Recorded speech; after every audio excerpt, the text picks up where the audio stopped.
Disclaimer. All right, before we begin, apparently I gotta explain this again for the people in the back who still think documentaries are legally binding court testimony. This documentary contains historical discussion, literary analysis, political symbolism, satire, economic commentary, psychological analysis, internet anthropology, Depression-era nightmare fuel, and enough banker paranoia to make a Wall Street executive start sweating through a three-piece suit. Nobody here is claiming the wonderful Wizard of Oz is secretly a CIA operation. Nobody is accusing a scarecrow of securities fraud. Nobody is saying the Cowardly Lion manipulated the NASDAQ. And know before some lunatic starts typing in all caps, we are not claiming your grandmother's VHS copy of The Wizard of Oz was personally edited by international banking cartels while lightning flashed over Manhattan like a damn Batman movie. Calm down. Drink water. Take a breath. This documentary is intended for commentary, historical discussion, satire, literary interpretation, entertainment purposes, and asking deeply uncomfortable questions about why every major authority figure in Oz turns out to be a manipulative fraud hiding behind machinery. Like some kind of carnival politician with anxiety issues. And honestly, if you walk away from this documentary looking at the Federal Reserve, Hollywood, economists, politicians, or magical emerald cities a little differently, hey, that ain't my fault, sweetheart. That's Baum's fault. The man basically wrote, "Hey kids, the government might be fake."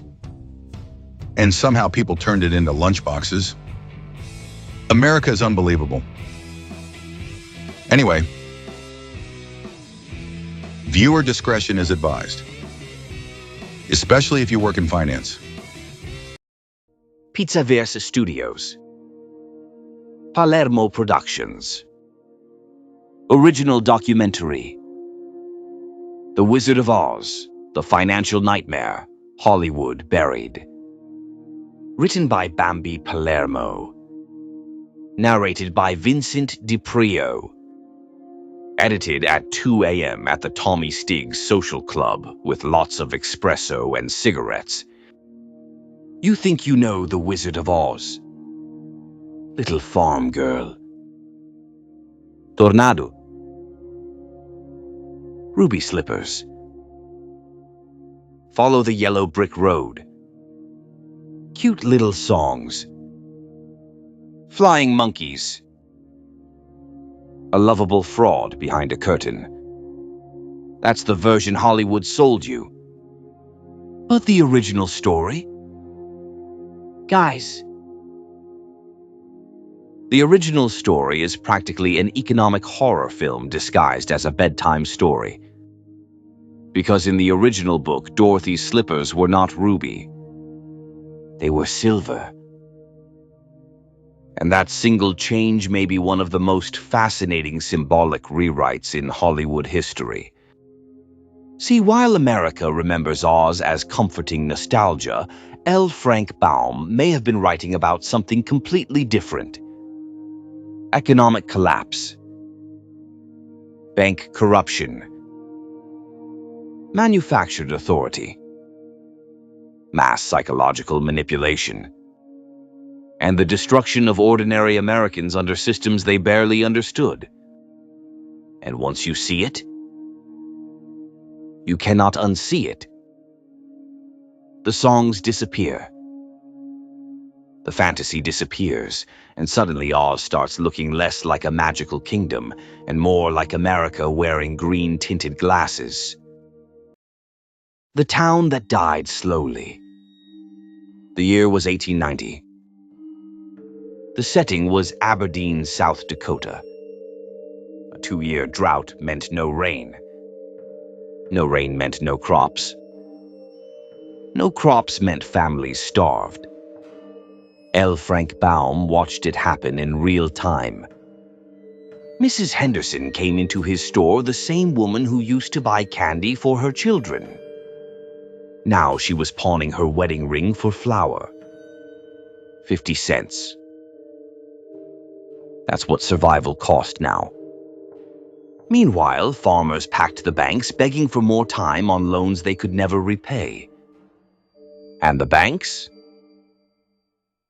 Following orders from New York. Always New York. Funny how every documentary eventually ends with some guy in a suit sitting in an office 3 states away destroying people's lives with paperwork. A true American tradition. Baum watched farms disappear. Families vanish. Businesses collapse. His own store died with the town.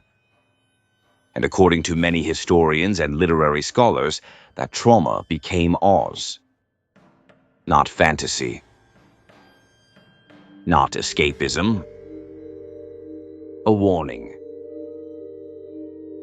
Ain't it amazing how every time regular people get crushed financially, somebody in a skyscraper explains why it's actually necessary? Every damn time. Oh, the suffering is temporary. Oh, the markets will stabilize. Oh, this is good for long-term growth. Yeah. Tell that to the people pawning wedding rings for bread, you governess. That's why this story hits different. Because Baum wasn't writing theory. He watched people break apart. And once you understand that, Oz stops feeling magical. It starts feeling angry. The silver slippers Hollywood erased. The detail everybody remembers from The Wizard of Oz is wrong. Not accidentally wrong. Changed. Deliberately changed. And once you understand why, the entire story begins to mutate into something far stranger than most people realize. Because in the original 1900 novel, The Wonderful Wizard of Oz, Dorothy's slippers were not ruby red. They were silver. That single detail changes everything. To modern audiences, silver slippers sound like a harmless costume choice. But to Americans living in the 1890s, silver was one of the most explosive political symbols in the country. This was the era of economic panic. Banks collapsing. Farmers losing land. Factories shutting down. Entire families starving while politicians argued over monetary policy, like aristocrats debating wine pairings at dinner. The battle consuming America was simple on the surface. Gold versus silver. The gold standard meant American currency was tied almost entirely to gold reserves. That kept the money supply limited. Tight. Scarcity. And scarcity crushed ordinary workers. Farmers suffered the worst. Crop prices fell every year, but debts stayed exactly the same. Imagine owing the bank $1,000 while the value of everything you produce collapses lower and lower every season. You work harder. You grow more. You earn less. The banks still collect. Funny how that arrangement always seems to survive every century somehow. Meanwhile, silver supporters argued something radically dangerous for the time: add silver to the money supply. Increase circulation, make money easier to obtain, relieve pressure on workers and farmers before the entire country implodes. That movement became known as free silver, and suddenly Baum's symbolism becomes impossible to ignore. Dorothy walks a golden road while wearing silver shoes. Buddy, that is not subtle writing. That's a political cartoon disguised as fantasy literature. The yellow brick road represented the gold standard. The silver slippers represented the alternative solution Baum believed could save ordinary Americans.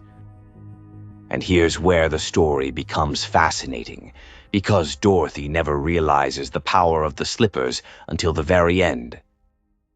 She spends the entire story searching externally for answers. The wizard, the Emerald City, authority, institutions, leadership, spectacle. Meanwhile, the solution was literally attached to her feet from the beginning. Baum's message was brutal. The people already possessed the solution. They were simply taught not to recognize it. And honestly, that may be the single most dangerous idea hidden inside the entire story.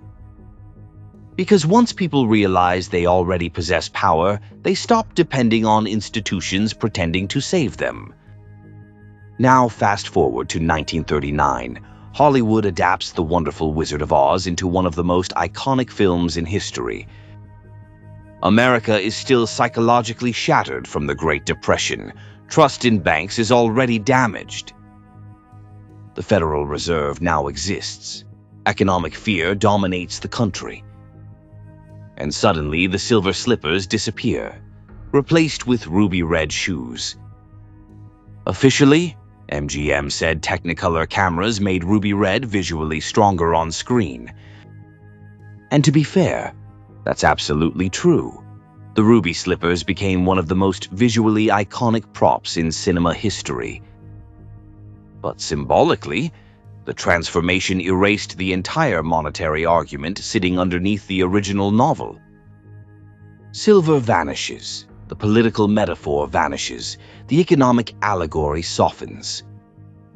Oz transforms from populist anger into comforting escapism. And look before the comment section starts foaming at the mouth like raccoons fighting over expired spaghetti. No. We are not saying Hollywood executives gathered in a candlelit basement plotting against silver-backed currency while cackling like Batman villains. Relax, sweetheart. What we ain't saying is this.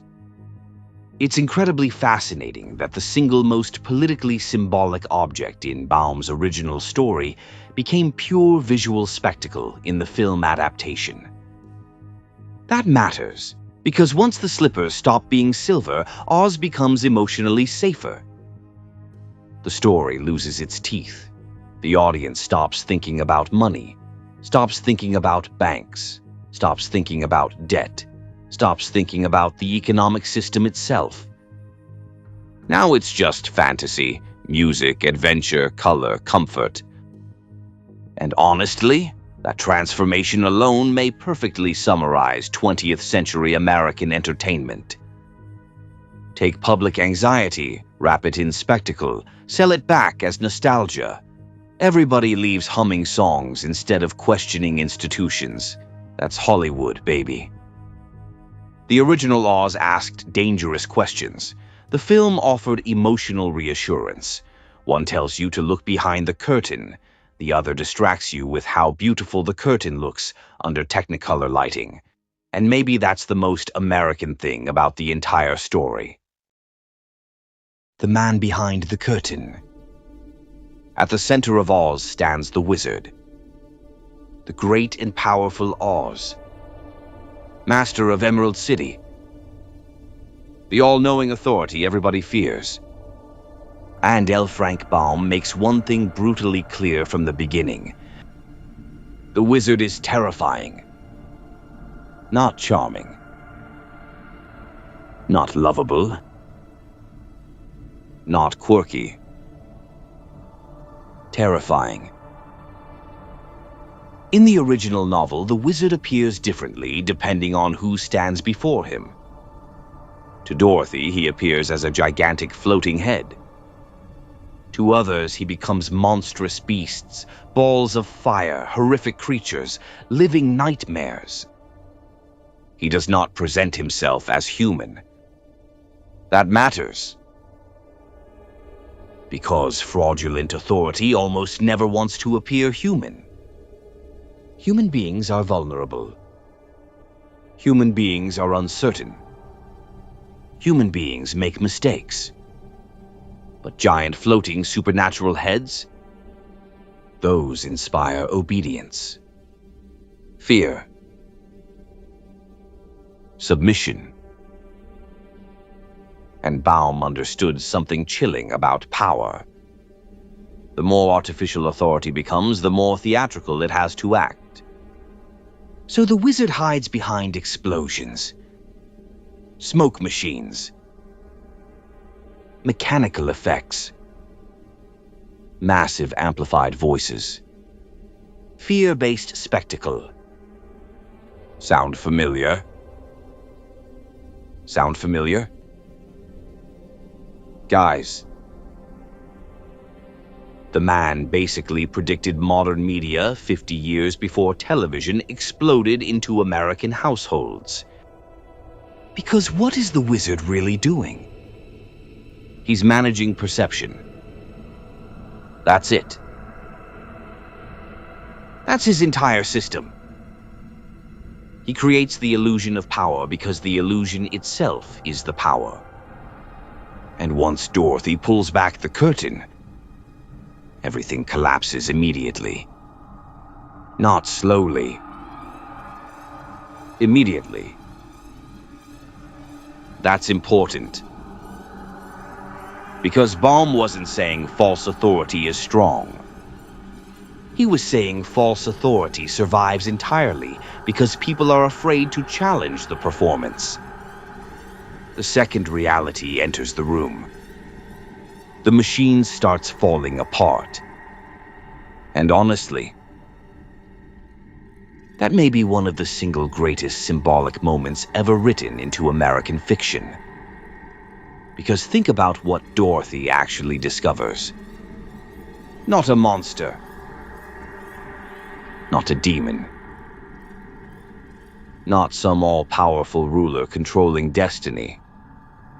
Just a nervous old man frantically pulling levers while hoping nobody notices he's improvising. And the wizard admits it. He confesses he was nothing more than a failed balloonist from Omaha accidentally blown into Oz.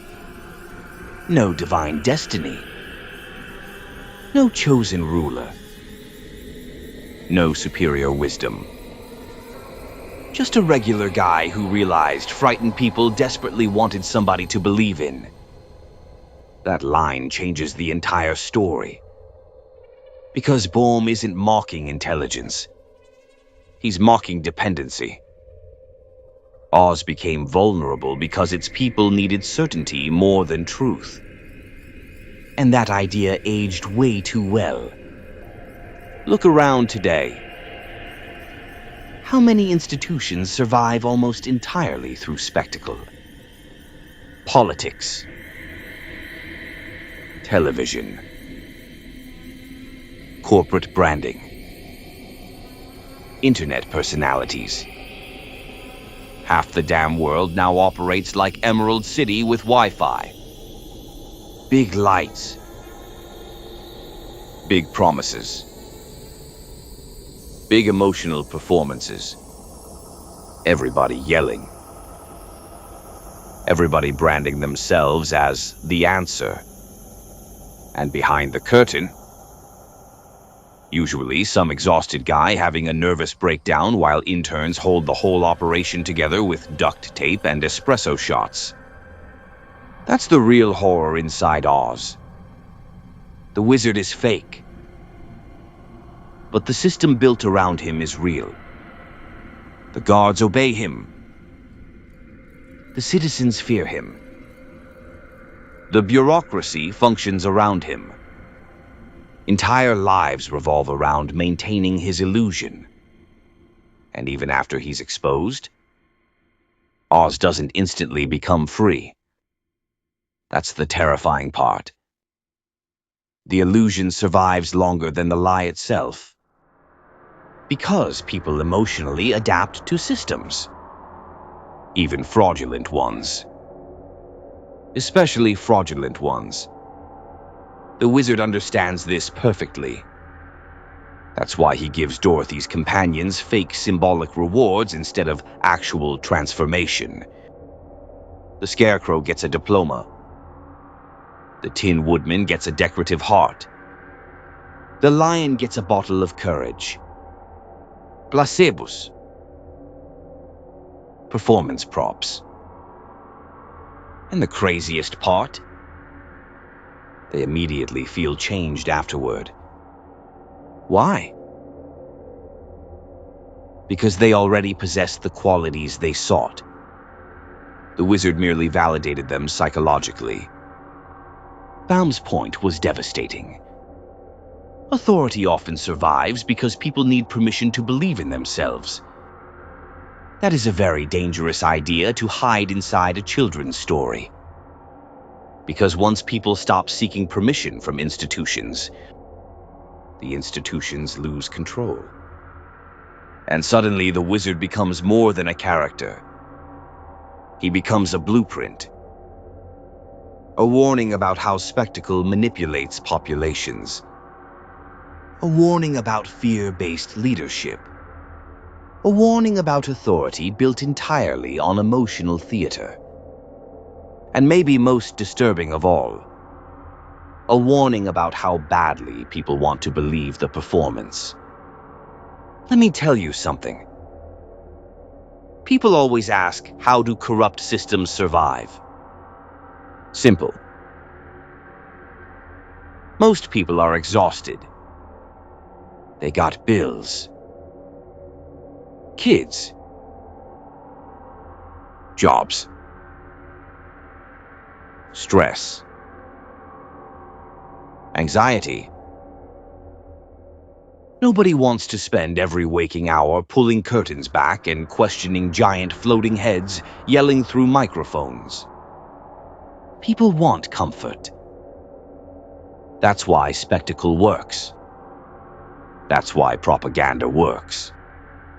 That's why emotional theater works. Because certainty is addictive. Even fake certainty. And guys, Oz figured that out before most modern governments did. That's the scary part. The yellow brick road was a trap. Everybody remembers the yellow brick road. Bright. Golden. Magical. The road of destiny. The path Dorothy is told to trust without question. Just follow the yellow brick road. Simple. Comforting. Almost hypnotic. But Baum never intended that road to symbolize safety. The yellow brick road was a warning. And once you understand the historical event that inspired it, the entire journey through Oz becomes deeply unsettling. Because America in the 1890s was collapsing economically. The Panic of 1893 triggered one of the worst depressions in American history. Banks failed. Railroads imploded. Factories shut down. Hundreds of thousands lost jobs almost overnight. And ordinary people started realizing something horrifying. The system was not coming to save them. That's when a businessman named Jacob Coxey decided to do something radical. He organized a march. Not a protest. A pilgrimage. An army of unemployed Americans marching directly to Washington demanding economic relief. It became known as Coxey's Army. And guys, this is where all starts getting real dark. The march began with just a few desperate men in Ohio. But as they traveled, more joined. Workers. Farmers. The unemployed. Men ruined by debt. Men sleeping in fields. Men surviving on donated bread while still somehow believing democracy might care whether they lived or died. Reporters followed them like it was some traveling circus of economic misery. And honestly, that's another thing America loves doing. Turning suffering into entertainment. Nothing changes. The marchers believed Washington would listen if ordinary people physically appeared before the government. That's important. They still believed the system worked. They still believed the yellow brick road led somewhere meaningful. Weeks later, exhausted and starving, Coxey's army finally reached Washington, D.C. 500 desperate men stood before the Capitol. And then, police charged them with clubs. Not because they were violent. Not because they threatened anyone. Because they stepped on the grass. That's real. Jacob Coxey was arrested for walking on the Capitol lawn after marching hundreds of miles begging the government for economic relief. The army scattered. The dream collapsed. The Golden Road had led them directly into humiliation. And Baum watched this happen. That matters. Because suddenly the yellow brick road stops looking magical. It becomes satire. The road everybody tells Dorothy to trust leads directly to illusion. Directly to fraud. Directly to a wizard hiding behind machinery. Baum's message was vicious. The system promises salvation through obedience. But the destination itself is fake. And here's the really disturbing part. Nobody in Oz questions the road. Ever? The road is automatically treated as legitimate because authority says it is. That's how systems survive. Not because they're truthful. Because they become psychologically normalized. And honestly, that may be the most terrifying idea in the entire book. Human beings adapt to systems incredibly fast. Even harmful systems. Especially harmful systems. Once people emotionally organize their lives around something, questioning it feels dangerous. The yellow brick road becomes sacred simply because everybody collectively agrees it matters. And crew, that ain't fantasy. That's civilization. Now let's talk about the color itself. Yellow. Gold. The road literally represents the gold standard. Baum wasn't hiding this very hard. Dorothy walks a dangerous gold road while wearing silver shoes. That is economic symbolism with the subtlety of a brick through a window. The road looks stable. Looks permanent. Looks valuable.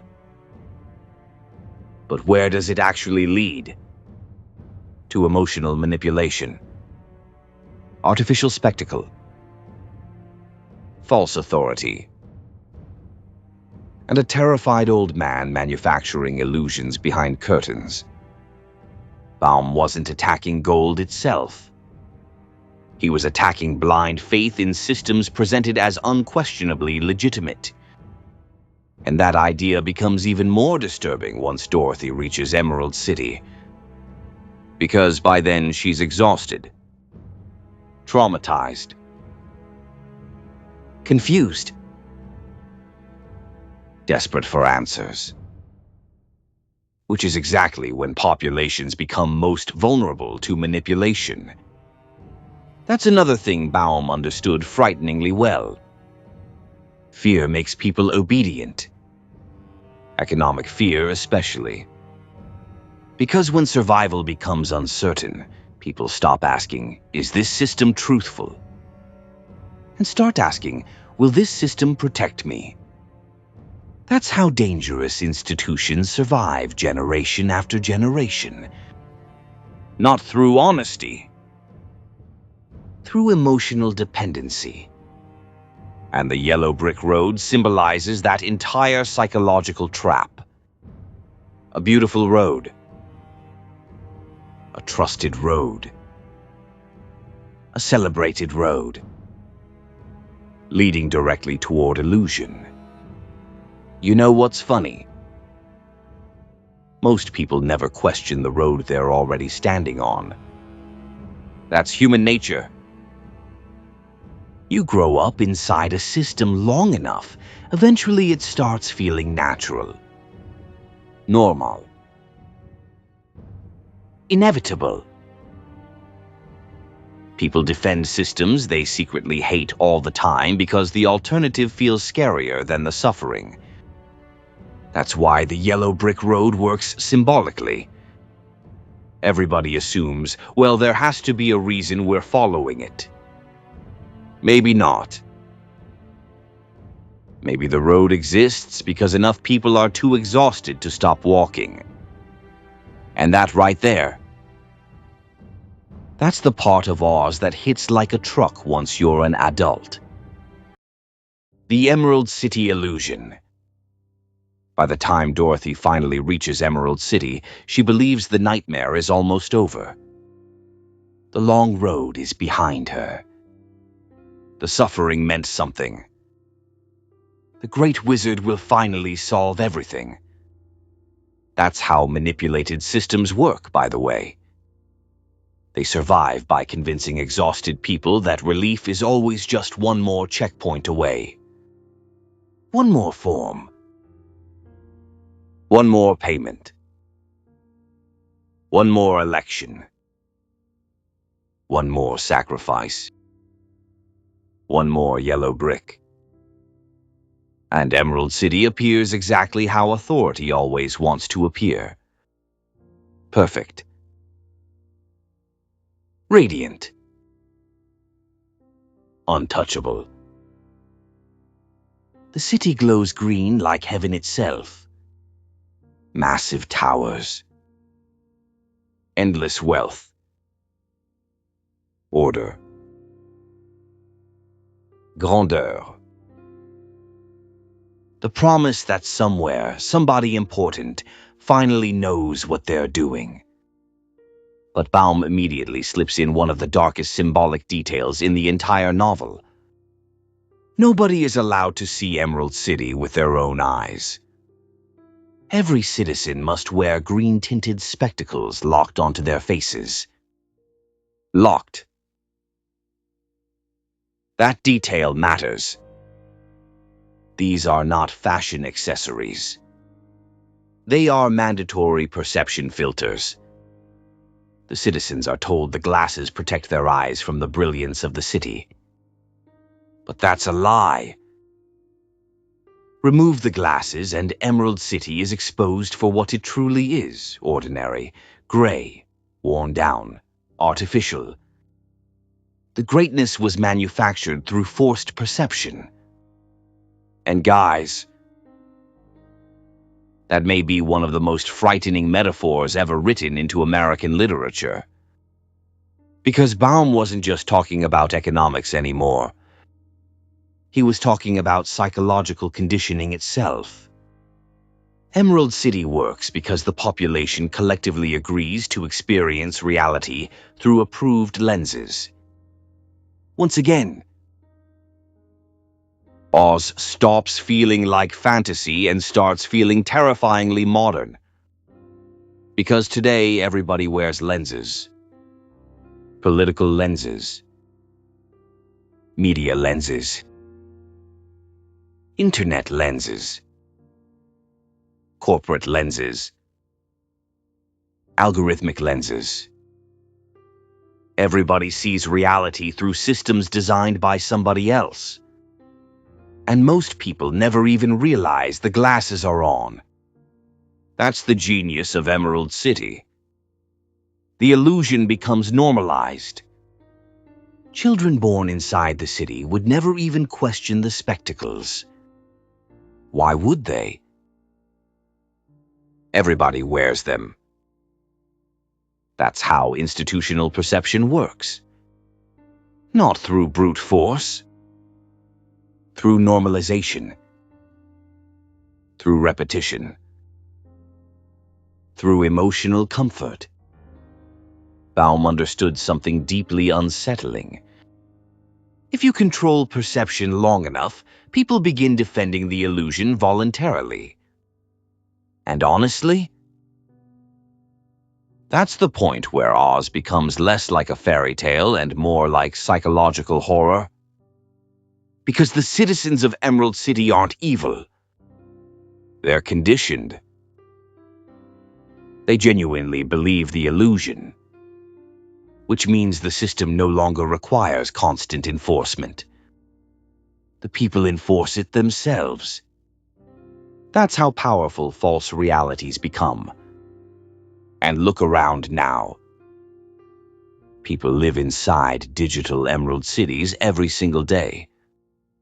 Entire online identities built through filters, branding, performance, emotional manipulation, and selective reality. Everybody curating versions of life that barely resemble what's happening behind the curtain. The wizard would have dominated social media, buddy. Guy would have had 12 million followers yelling through a fog machine selling authenticity courses for $499 a month. No question. But Emerald City gets darker. Because Baum quietly reveals that the illusion exists, partly because the citizens want it to exist. That's the uncomfortable truth most people avoid. False systems survive because they provide emotional security. Truth is exhausting.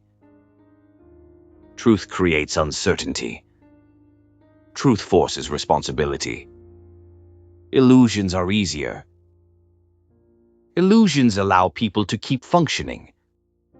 And the Emerald City becomes the perfect symbol for industrial America at the turn of the century. A shining promise of prosperity covering widespread fear, debt, exploitation, and instability underneath. Baum had watched newspapers, politicians, and financial institutions constantly reassure the public while ordinary workers collapsed economically around him. Everything was supposedly stable. Everything was supposedly under control. Meanwhile, families were starving. So he wrote Emerald City, a place where appearances matter more than reality itself. And honestly, that idea may be more relevant now than it was in 1900. Because modern systems no longer just manipulate information. They manipulate emotion. Outrage becomes profitable. Fear becomes profitable. Hope becomes profitable. Identity becomes profitable. Entire industries now exist to manufacture emotional perception at scale. Baum saw the early blueprint before most people even understood what was happening. That's why Emerald City feels prophetic. It describes a society where reality itself becomes negotiable. And once a civilization reaches that point, the wizard no longer needs chains. People willingly wear the glasses themselves. Let me ask you something. How much of modern life is actually real anymore? Seriously. Half the internet's fake. Half the outrage is performance. Half the successful people online are one missed payment away from eating ramen in the dark while pretending they're motivational speakers. Everybody's building emerald cities now. Carefully edited realities. Curated identities. Filtered lifestyles. And people get mad when you question the illusion, because emotionally they need the illusion to survive. That's the scary part. Not the wizard. Not the smoke machines. Not even the fraud. The scary part is how fast human beings adapt to fake realities once those realities become emotionally comforting. Oz understood that before modern psychology did. That's insane. The Cowardly Lion and the Man Who Couldn't Win. Out of all the characters in Oz, the Cowardly Lion may be the most openly political. Modern audiences see him as comic relief, a nervous cat with a loud roar. But readers in 1900 immediately understood who Baum was talking about. The lion was almost certainly based on William Jennings Bryan. And once you understand Bryan's role in American history, the lion becomes tragic. Because Bryan wasn't weak. That's important. He was one of the most powerful public speakers America had ever seen. When he spoke, crowds erupted. Farmers worshipped him. Workers rallied behind him. Ordinary Americans believed he might actually challenge the financial system, destroying their lives. Then came July 9, 1896. The Democratic National Convention in Chicago. The country was splitting apart over the gold standard. Old establishment politicians wanted gold.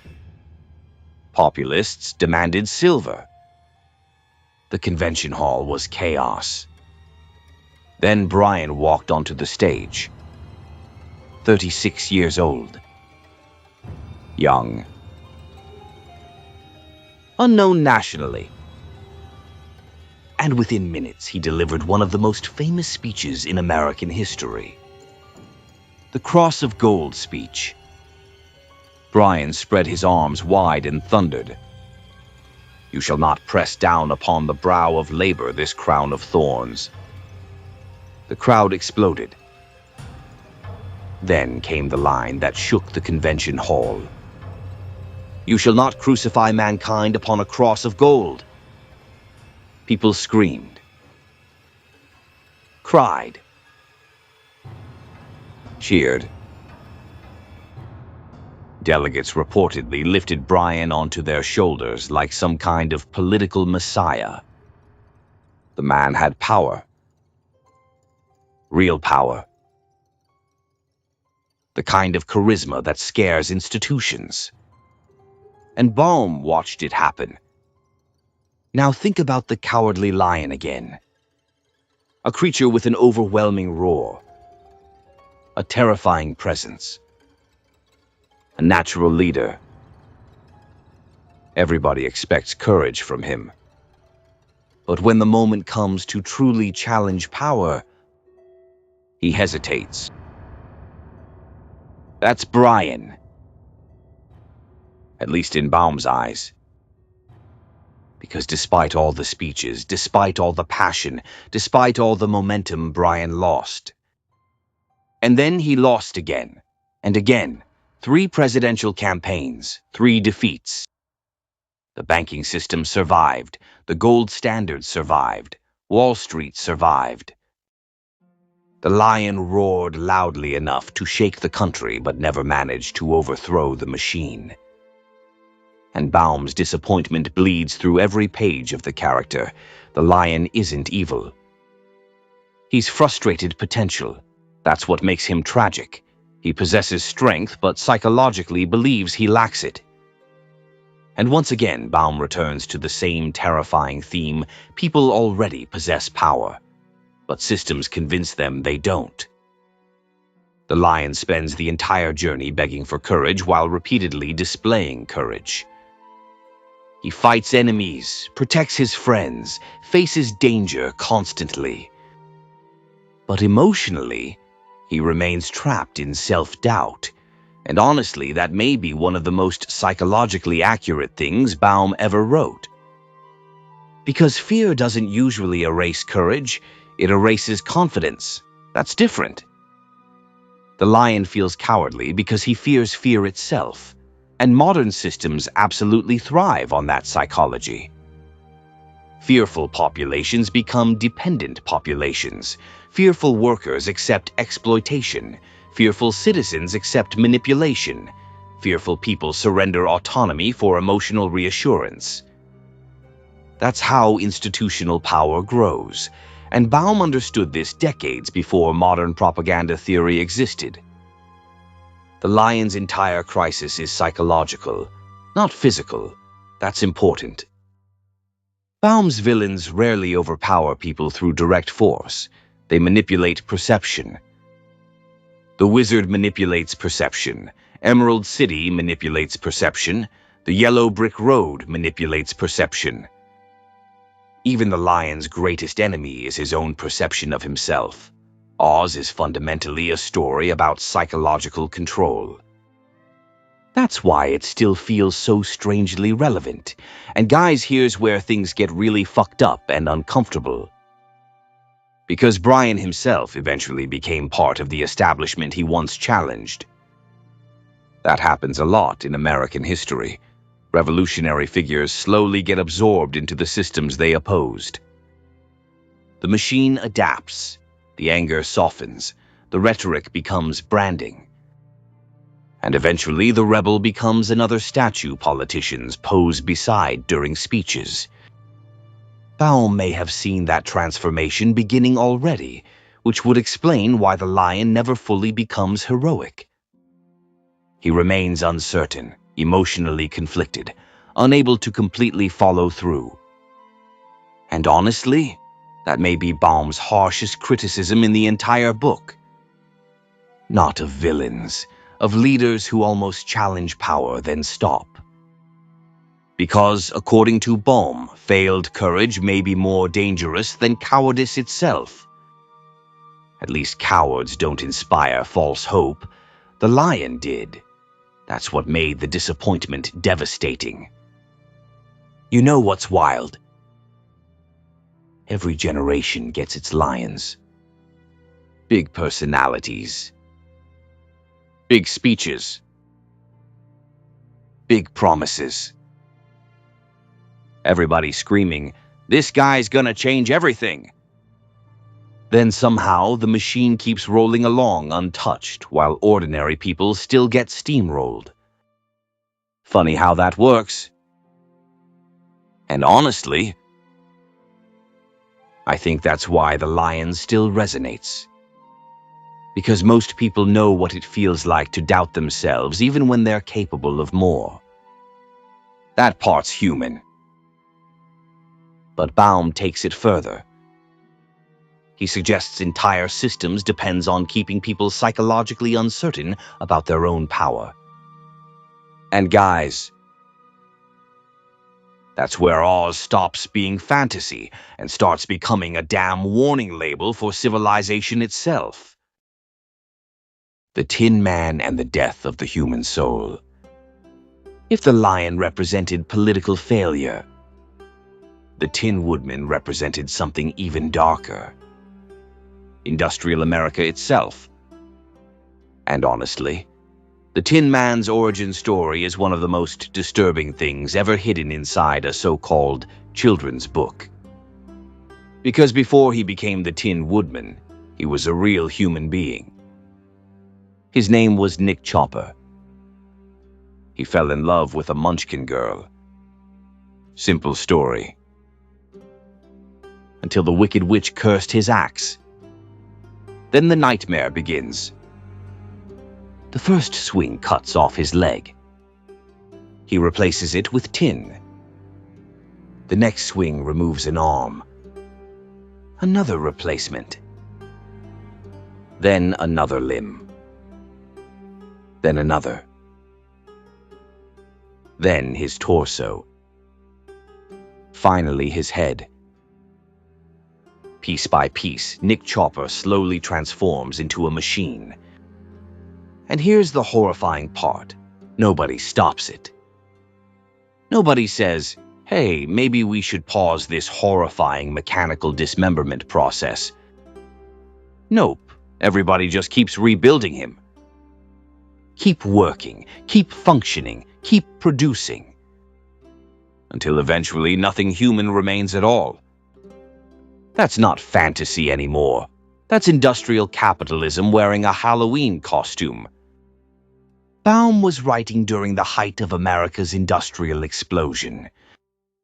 Factories dominated cities. Workers lost fingers in machinery daily. Children worked brutal hours. Steel mills ran like giant mechanical nightmares. People weren't treated as human beings anymore. They became labor units, replaceable parts. And the Tin Man becomes the ultimate symbol of that transformation.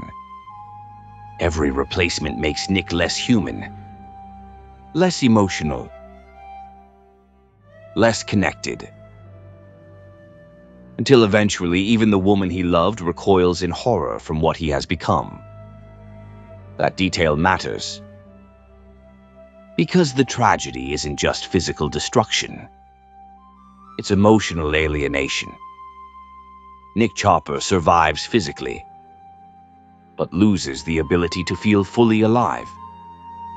That's Baum's real horror. Industrialization doesn't merely damage the body. It erodes identity itself. And crew, tell me that doesn't sound horrifyingly modern. Because today people still grind themselves into machinery for systems that barely acknowledge they exist. Only now the machines aren't giant steel factory gears.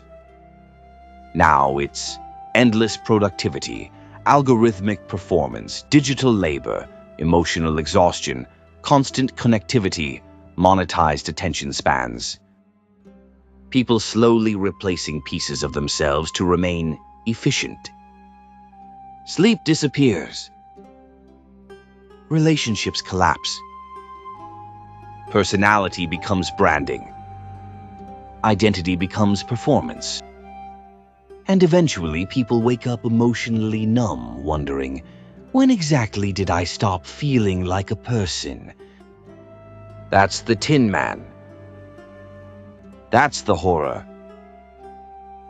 And Baum understood something terrifying about industrial systems. The transformation happens gradually. That's why it's so dangerous. Nobody wakes up one morning fully mechanical. It happens one compromise at a time. One sacrifice at a time. One missing piece at a time. And society rewards the process. That's the truly sinister part. The more machine-like you become, the more valuable the system considers you.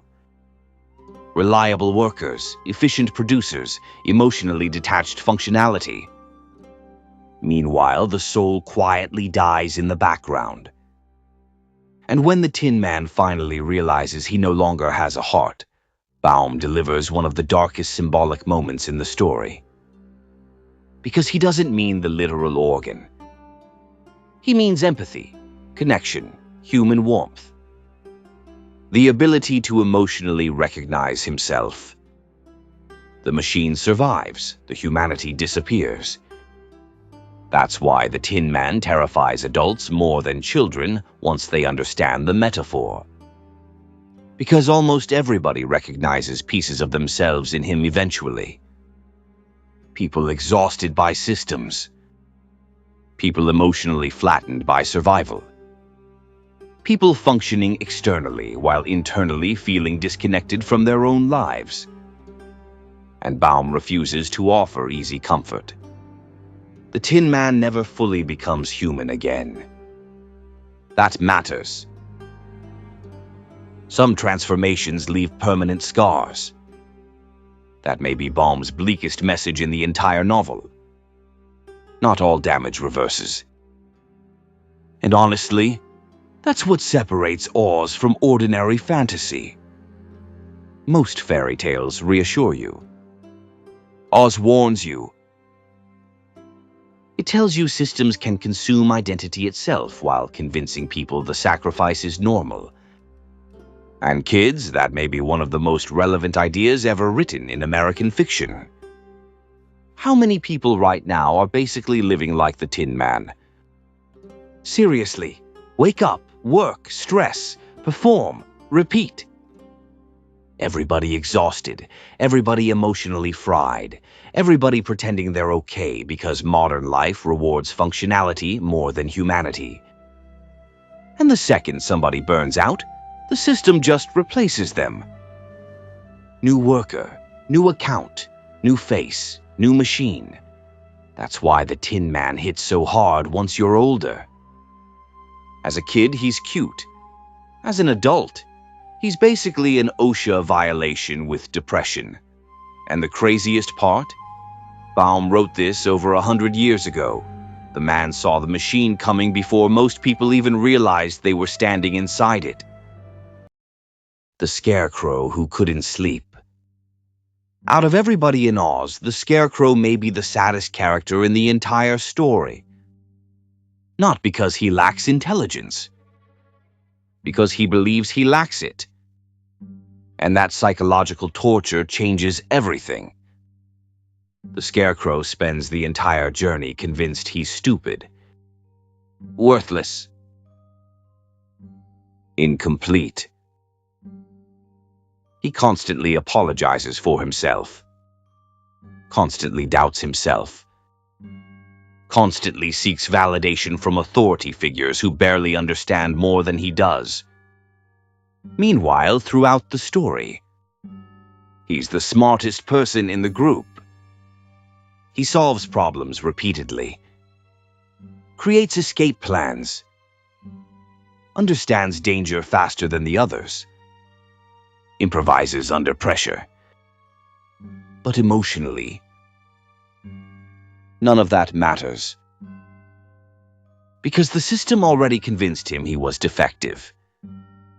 And Crew, that right there may be the darkest psychological insight in all of Oz. People can possess intelligence while still being trained to feel powerless. Baum understood something devastating about America's working class. A population convinced they're inferior becomes easier to control. The Scarecrow wasn't just a random farm image. He symbolized the American farmer, especially Midwestern farmers during the economic collapse of the 1890s. The very people politicians and industrial elites constantly portrayed as backward, uneducated, and incapable of understanding economics.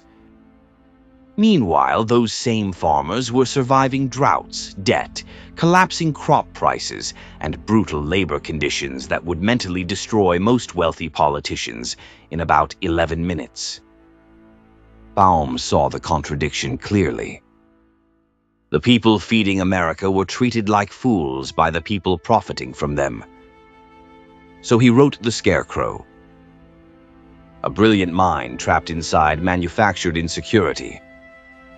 And then Baum adds one tiny, horrifying detail most readers barely notice. The Scarecrow never sleeps. Ever. Dorothy sleeps. The lion sleeps. Toto sleeps. Even the Tin Woodman rests. But the Scarecrow remains awake all night, every night. Frozen. Conscious. Watching. Thinking endlessly. That is not a cute detail. That is psychological horror. Imagine existing without rest. No escape. No unconsciousness. No peace. Just constant awareness in darkness forever. Baum may have been describing anxiety decades before psychology fully understood chronic mental stress. Because who stays awake all night staring into darkness calculating survival? Farmers drowning in debt. Workers terrified of losing jobs. Parents wondering how they'll feed families. The Scarecrow becomes the embodiment of economic anxiety itself. A mind trapped in endless thought loops, unable to rest because survival never feels secure. And honestly, that may be the most modern thing in Oz. Because look around today. How many people can't shut their brains off anymore? Bills, stress, work, notifications, algorithms, news cycles, economic fear. Everybody lying awake, mentally calculating survival while pretending everything's normal during daylight hours. The Scarecrow predicted burnout culture before electricity fully took over American homes. That's insane. And Baum keeps hammering the same terrifying theme over and over again. The Scarecrow already possesses intelligence. The Lion already possesses courage. The Tin Man already possesses emotional depth. Dorothy already possesses power. But the system psychologically conditions them to seek external validation anyway. That's the real control mechanism in Oz. Not violence, not force, self-doubt. Because people trapped in insecurity become dependent populations. They seek approval, permission, recognition, certification, authority. That's why the wizard's final gifts are so disturbing. The Scarecrow receives a diploma. Not intelligence, a diploma. A symbolic piece of paper. And suddenly he feels legitimate. That may be Baum's sharpest attack on institutional authority in the entire novel. Because the Scarecrow was brilliant before the diploma. The paper simply gave him psychological permission to believe it. And that idea is dangerous. Dangerous enough, Baum had to bury it inside a fairy tale about talking lions and flying monkeys, so nobody noticed what he was really saying. Because once people realize authority often validates qualities they already possess, the illusion of institutional superiority starts cracking apart very quickly. That's why Oz still feels weirdly subversive over a century later. Underneath the fantasy is a story repeatedly telling ordinary people, you are not as powerless as they trained you to believe, and institutions generally do not enjoy that message very much. You know what kills me? Most people spend their entire lives asking permission to believe in themselves. Permission from jobs. Permission from society. Permission from institutions. Permission from strangers online with anime profile pictures screaming in comment sections at 3 in the morning. Meanwhile, half the people running major systems are making it up as they go. That's the joke Baum keeps hammering home. The wizard ain't special. The road ain't special. The city ain't special. The Scarecrow was already smart. He just needed somebody to stop convincing him he wasn't. And honestly, that's probably the most revolutionary idea hidden anywhere inside Oz. The Wicked Witch and the Death of Humanity. By the time Dorothy reaches the Wicked Witch of the West, Oz has already become disturbing. But the witch transforms the story from political satire into outright nightmare fuel. Because Baum's version of the witch is not glamorous, not misunderstood, not emotionally complicated. She is pure corruption given physical form. And the most horrifying detail about her appears almost casually.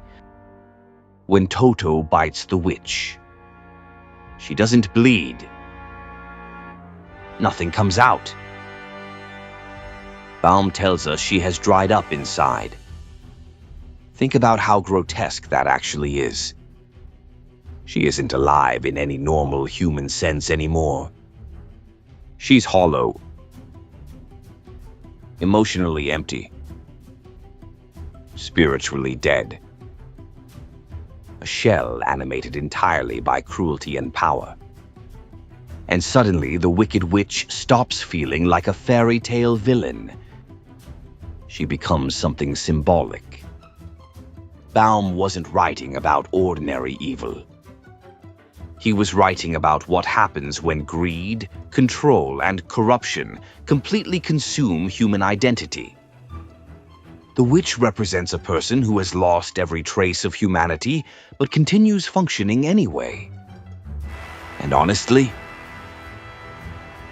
that's way scarier than monsters. Because monsters are obvious.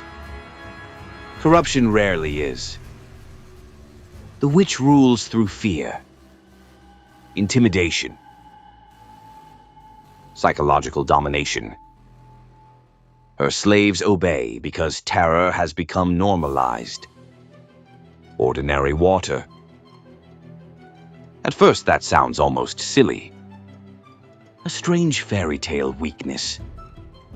Until you think about what Baum is symbolizing. Water represents cleansing, reality, purity, humanity. And the moment the witch comes into contact with something pure, she dissolves instantly. Not defeated in battle, not wounded, erased. Like the corruption itself cannot survive contact with genuine humanity. And Baum describes the death in deeply unsettling detail. The witch melts. Her body collapses. She shrinks into nothing, as though she was never fully real to begin with. That's the point. Corruption consumed her so completely that nothing human remained underneath. She had become concentrated malice wearing human shape. And honestly, that may be the single darkest image in Oz. Not the flying monkeys, not the monsters.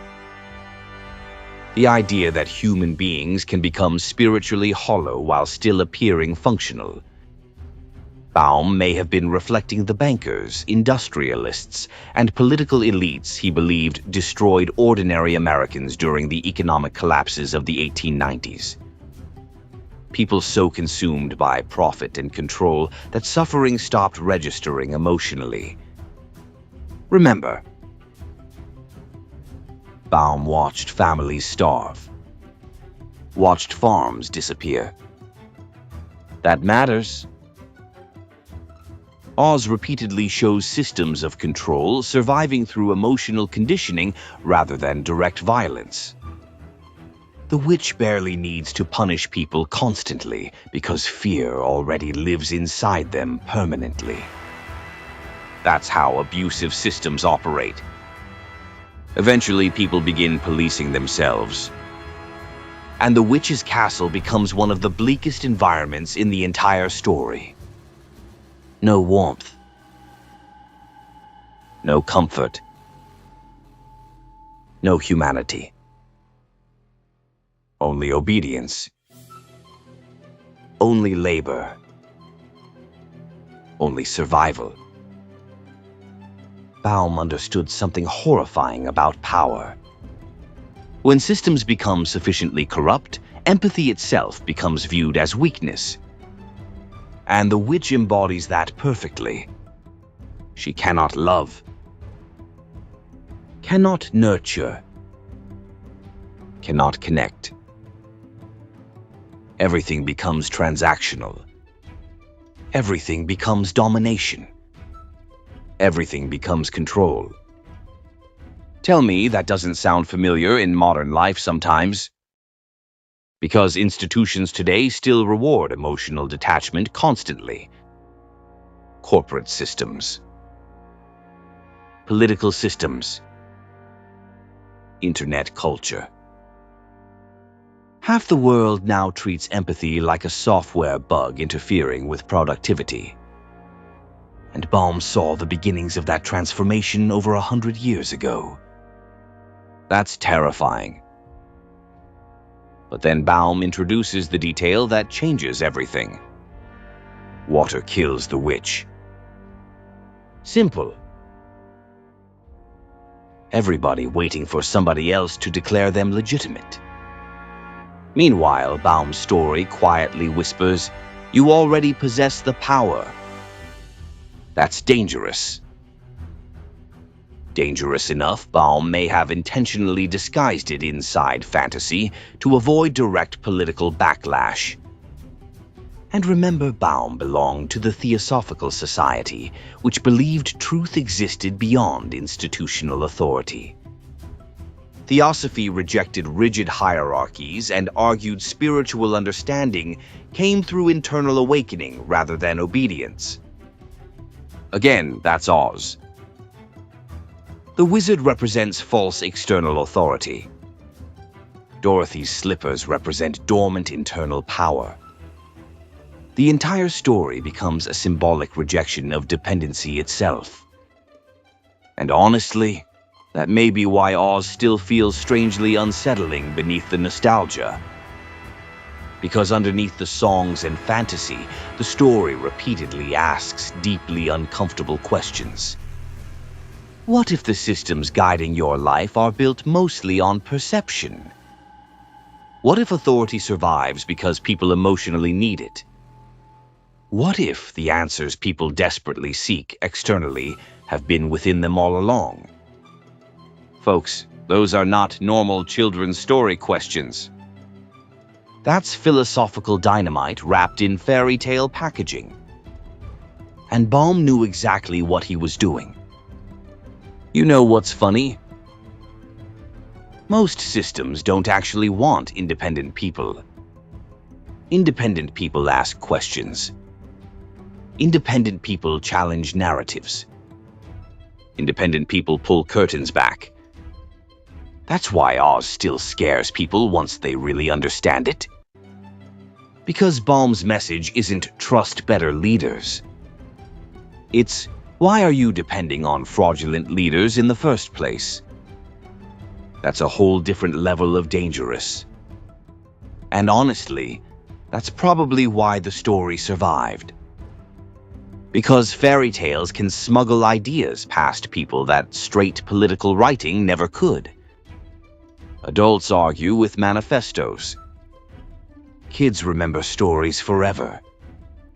Baum figured that out before half the modern media industry even existed. Glinda, the radical matriarch, and the most dangerous idea in Oz. By the end of The Wonderful Wizard of Oz, Dorothy has survived monsters, frauds, manipulations, and psychological torment. She followed the road, trusted the wizard, obeyed the system, completed impossible tasks, killed the witch. And after all of it, the final revelation changes the meaning of the entire story.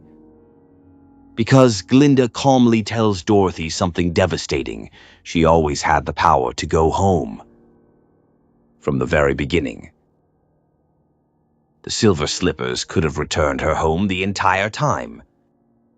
Everything else, the road, the wizard, the city, the spectacle, the fear, the bureaucracy, completely unnecessary.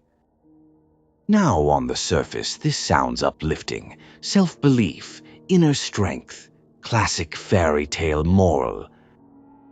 But underneath, this may be one of the most anti-authoritarian messages ever hidden inside mainstream American fiction. Because Baum wasn't merely saying, believe in yourself. He was saying the systems you trusted were fraudulent from the start. That's very different. Dorothy spends the entire journey seeking external permission to solve a problem she already possessed the power to solve herself. That's the core of Oz, not magic, not fantasy, manufactured dependency. And the person delivering this revelation matters enormously. Glinda, the good witch, the wise feminine guide who reveals hidden truth after every major authority figure fails. Many scholars believe Glinda was heavily inspired by Matilda Jocelyn Gage Baum's mother-in-law. And let me tell you, Matilda Jocelyn Gage was not the type of woman 19th century America knew how to handle. She was radical, dangerously radical.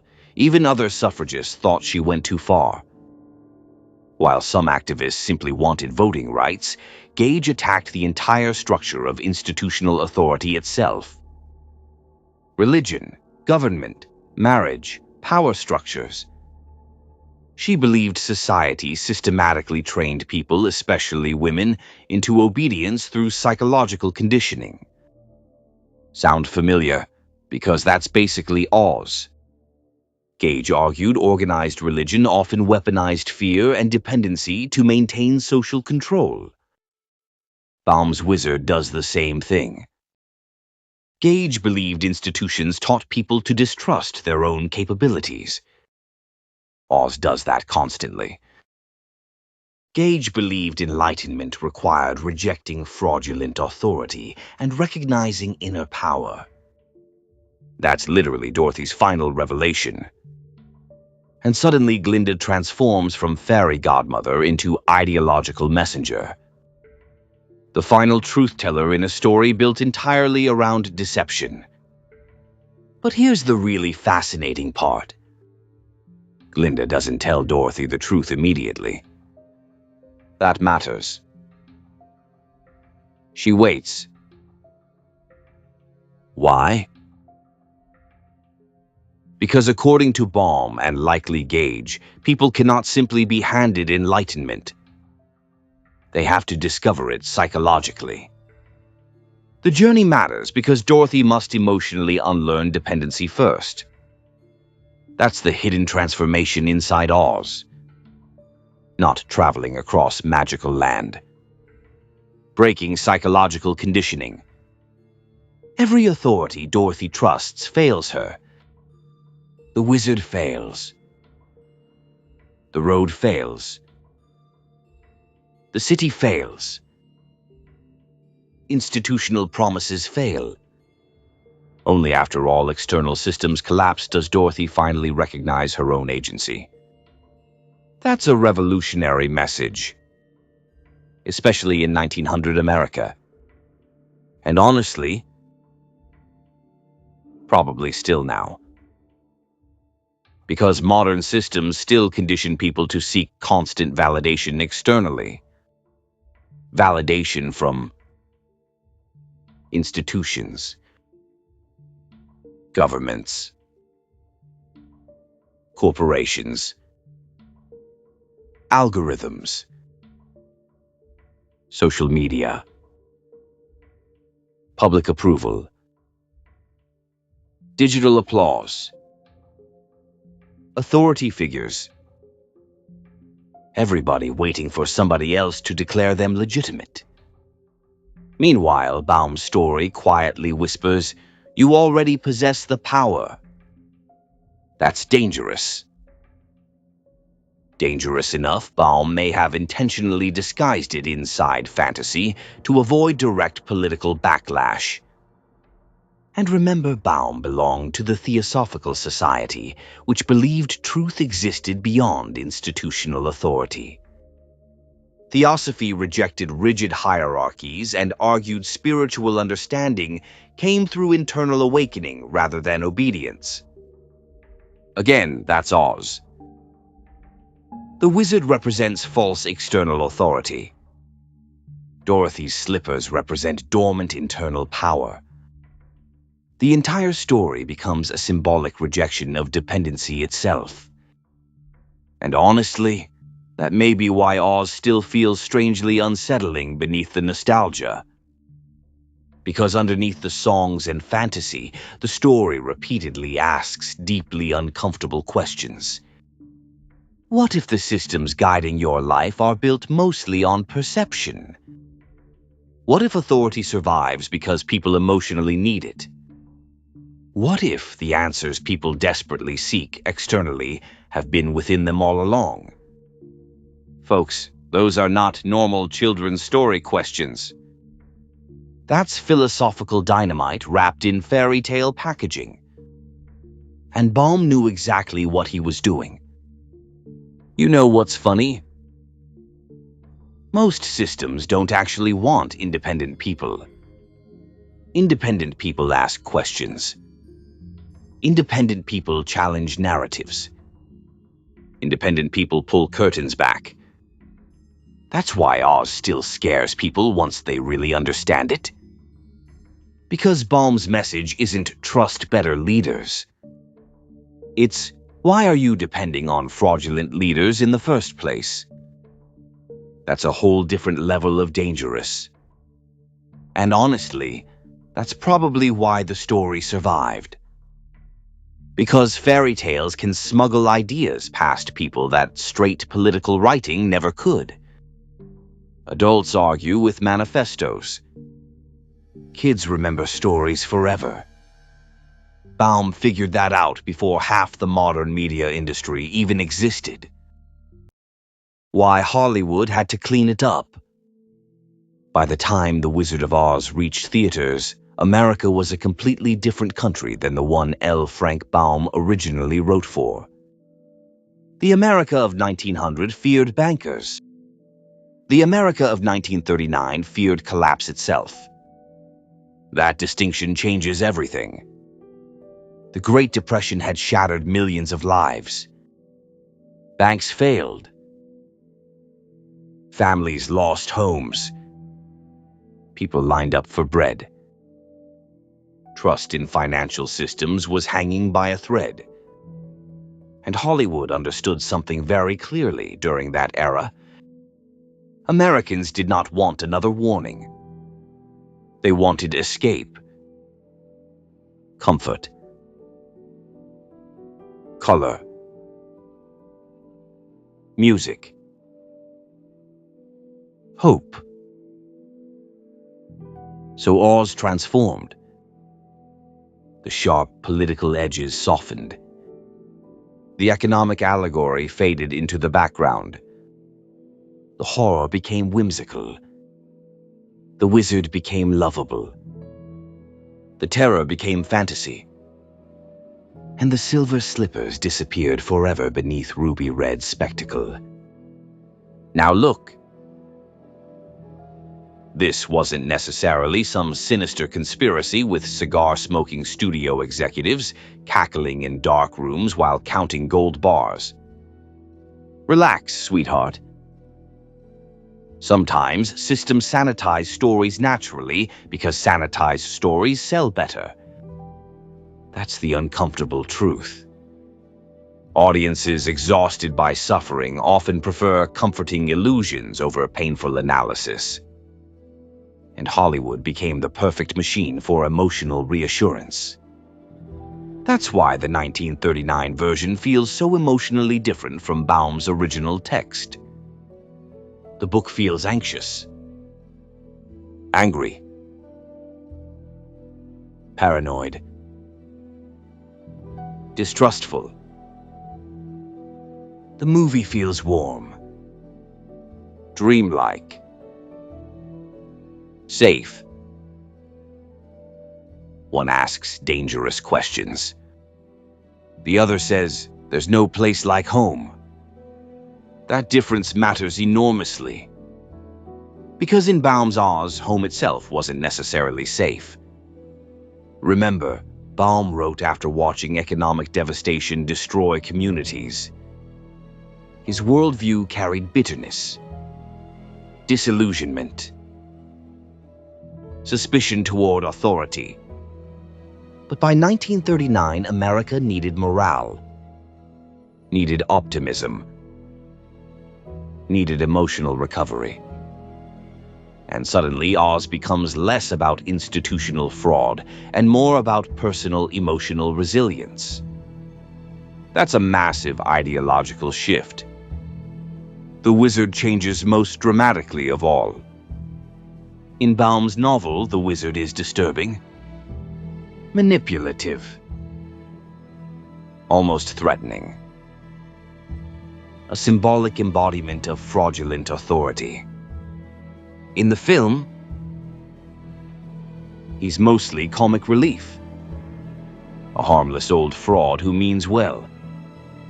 That's not a small rewrite. That fundamentally changes the message. The original wizard warns audiences, power structures may be emotionally manipulative illusions. The film wizard says, "Aw, shucks, nobody's perfect." Those are very different ideas. And honestly, that transformation may perfectly explain 20th century American entertainment as a whole. Take collective fear. Take political anxiety. Take economic trauma.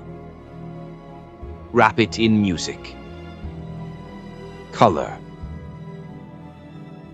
Spectacle. Nostalgia. Then sell it back to the public as emotional comfort. That's Hollywood's greatest superpower. Not storytelling. Emotional anesthesia. And guys, I say that as somebody who loves movies. Because entertainment absolutely helps people survive difficult times. That part is real. But Baum's original story was trying to wake people up. The film helps people temporarily forget the nightmare. Again, neither is inherently evil. But they are doing opposite psychological things. One provokes suspicion. The other restores emotional stability.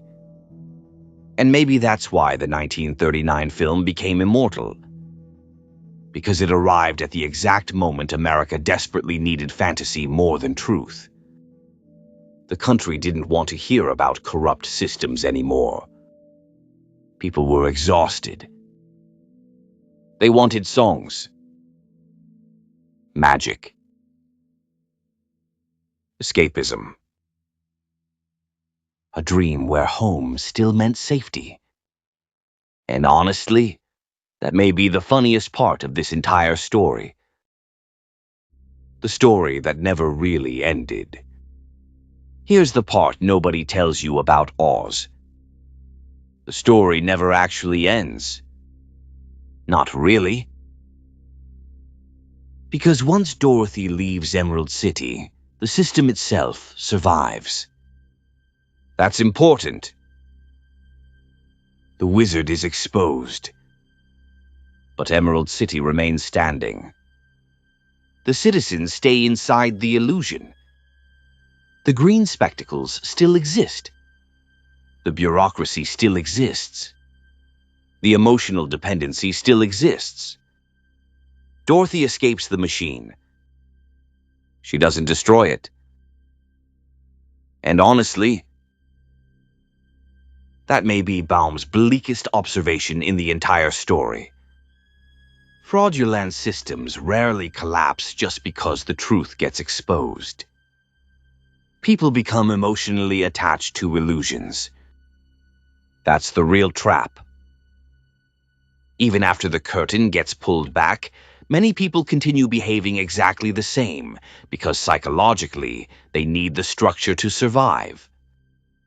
Truth destabilizes people, especially after long periods of dependency. Baum understood this better than most modern political analysts. Because look what happens in Oz after the wizard is exposed. Do the citizens riot? Do they overthrow the system? Do they reject the illusion? Not really. Life just continues. That's terrifying. The people adapt around the revelation instead of transforming because of it. And that might be the most realistic thing in the entire novel. Human beings normalize almost anything eventually. Corruption, surveillance, manipulation, economic suffering, artificial realities. If a system lasts long enough, people stop imagining alternatives altogether. That's why Baum's ending feels strangely uncomfortable even now. Because Dorothy achieves personal freedom while the larger machine survives untouched. And honestly, that's probably how Baum viewed America itself by 1900. He watched economic collapse, corrupt banking systems, manipulated political movements, industrial exploitation, mass psychological conditioning. And despite all the suffering, the system kept moving forward anyway. The machine adapts. That's what powerful systems do. And Oz quietly suggests something even darker.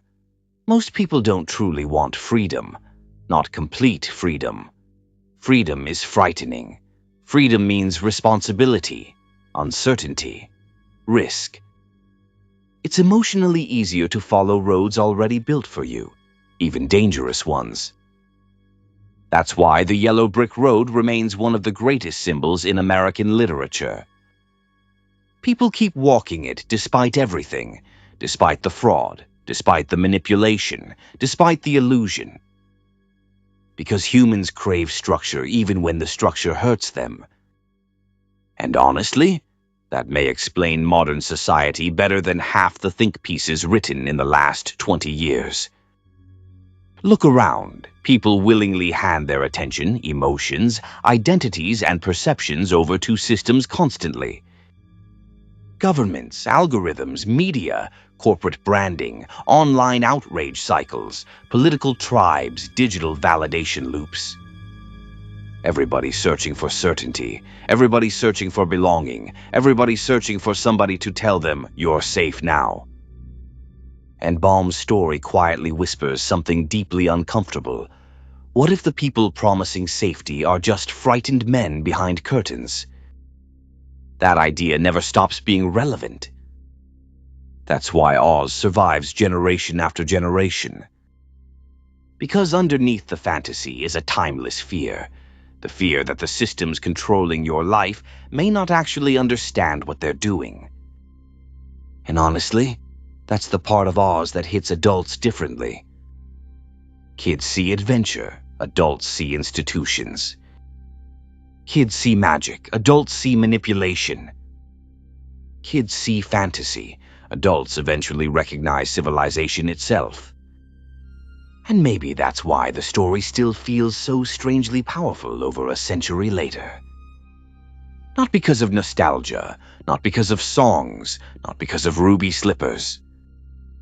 Because Oz understands something fundamental about human psychology. People desperately want to believe somebody is in control, even when the evidence says otherwise. And crew, that realization scares the hell out of people once they really sit with it. You want to know the craziest part? Baum wrote all this before television, social media, 24-hour news, algorithmic manipulation, influencer culture, corporate branding psychology, modern propaganda systems. And somehow the guy still accidentally described half the emotional structure of modern civilization. That's insane. The wizard basically invented fake authority branding before PR firms even existed. The Emerald City predicted perception management. The Scarecrow predicted anxiety culture. The Tin Man predicted emotional burnout. The Yellow Brick Road predicted blind institutional trust. And now here we are over 100 years later, still arguing with each other online, while giant systems quietly farm human attention like industrial wheat fields. Baum would have had an absolute heart attack watching Twitter. No question. But honestly, maybe that's why these stories survive. Because great stories don't just entertain people. They diagnose civilizations. And Oz? Oz diagnosed America before America even fully understood the disease. Ladies and gentlemen, imasin marda shirai na wanipans. Are you tired of crushing debt? Financial despair? Bankers speaking in riddles? And mysterious old men behind curtains telling you everything is totally under control? Well, good news, sweetheart. Introducing the Emerald City Financial Wellness Program, the only economic recovery system scientifically designed by suspicious wizards, emotionally exhausted farmers, and one terrified guy from Omaha hiding behind a smoke machine. At Emerald City Financial, we believe reality is optional.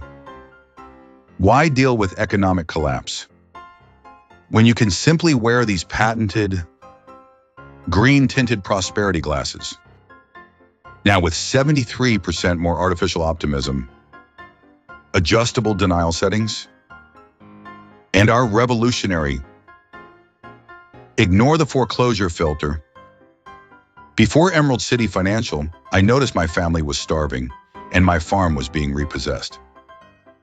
But now, I physically cannot see poverty anymore. Earl from Kansas. But wait. Order in the next 15 minutes and receive a free pair of silver slippers of economy delusion. That's right.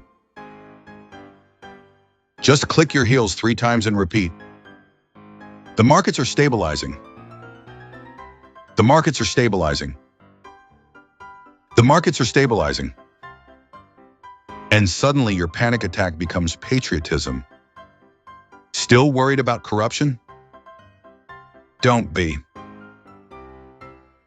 Our certified wizard technicians are fully trained to pull random levers, scream through microphones, create fake explosions, and distract the public long enough for absolutely nothing to improve.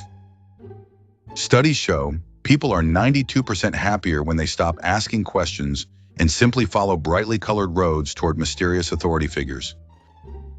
And if that road happens to lead directly into emotional devastation, hey, that sounds like a you problem, Chief. Side effects may include financial confusion, emotional numbness, aggressive bootlicking, hallucinations of prosperity, believing giant floating heads are qualified leaders, and spontaneous applause during economic collapse. Do not use Emerald City Financial if you are allergic to critical thinking, independent analysis, or looking behind curtains. At Emerald City Financial Wellness, we don't fix the system. We just make you emotionally incapable of noticing it. Emerald City Financial Wellness Program, where the numbers are made up and suffering is your fault. Emerald City Financial Wellness Program is not responsible for melted witches, psychological breakdowns, tornado-related transportation, industrial era depression, flying monkeys, or complete loss of faith in institutional authority. Offer not valid west of the yellow brick road. Void where reality is recognized.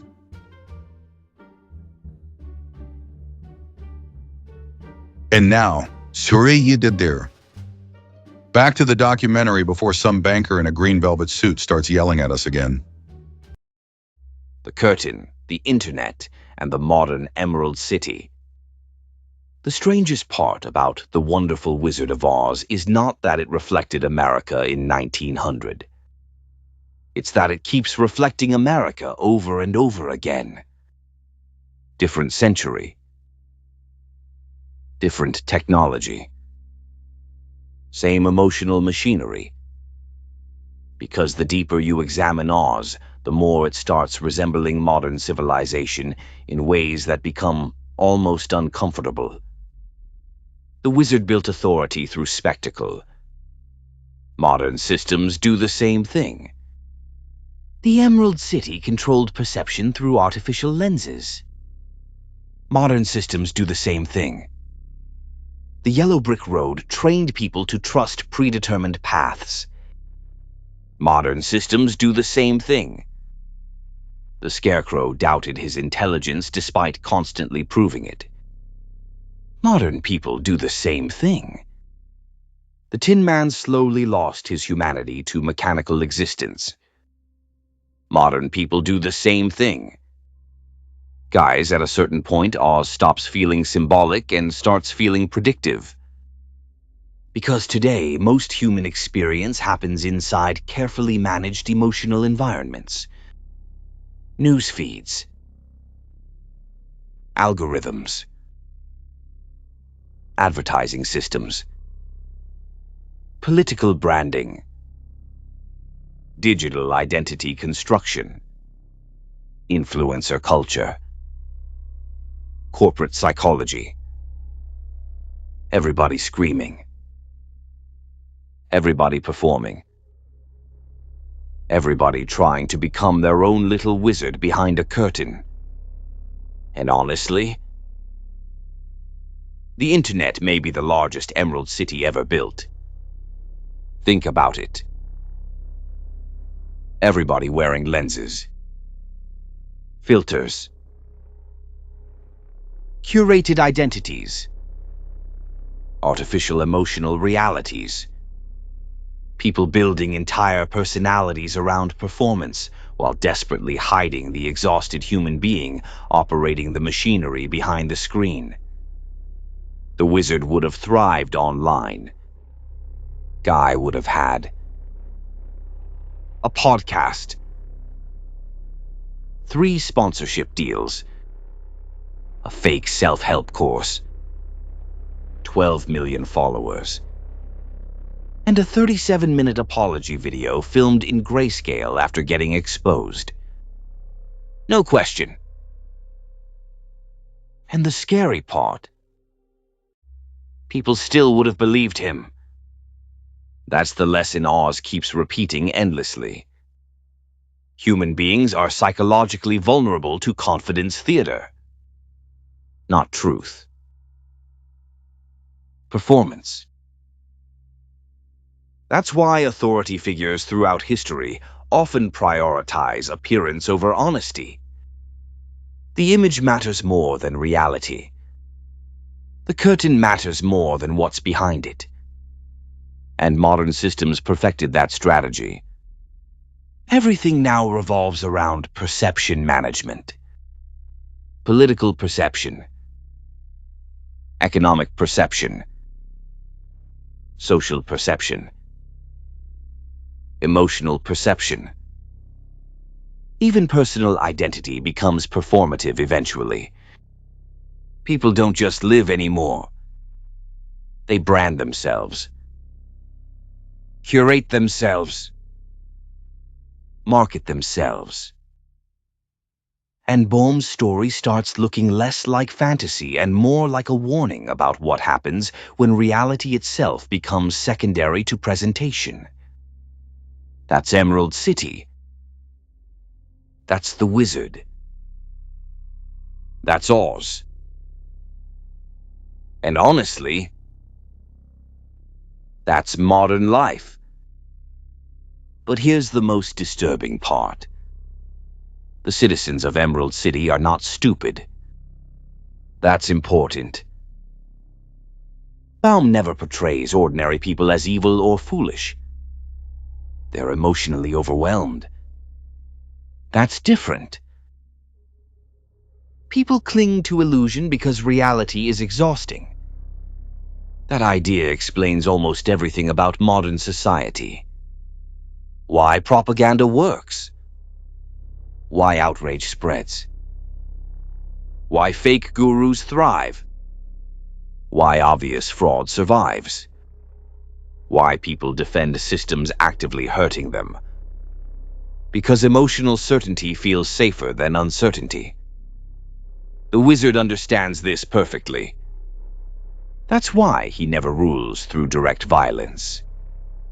He rules through psychological dependency.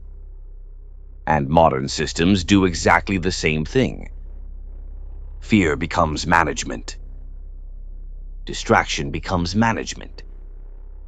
Comfort becomes management. Identity becomes management. People become easier to control once emotional stability depends on the system itself. That's the real horror inside Oz. Not witches.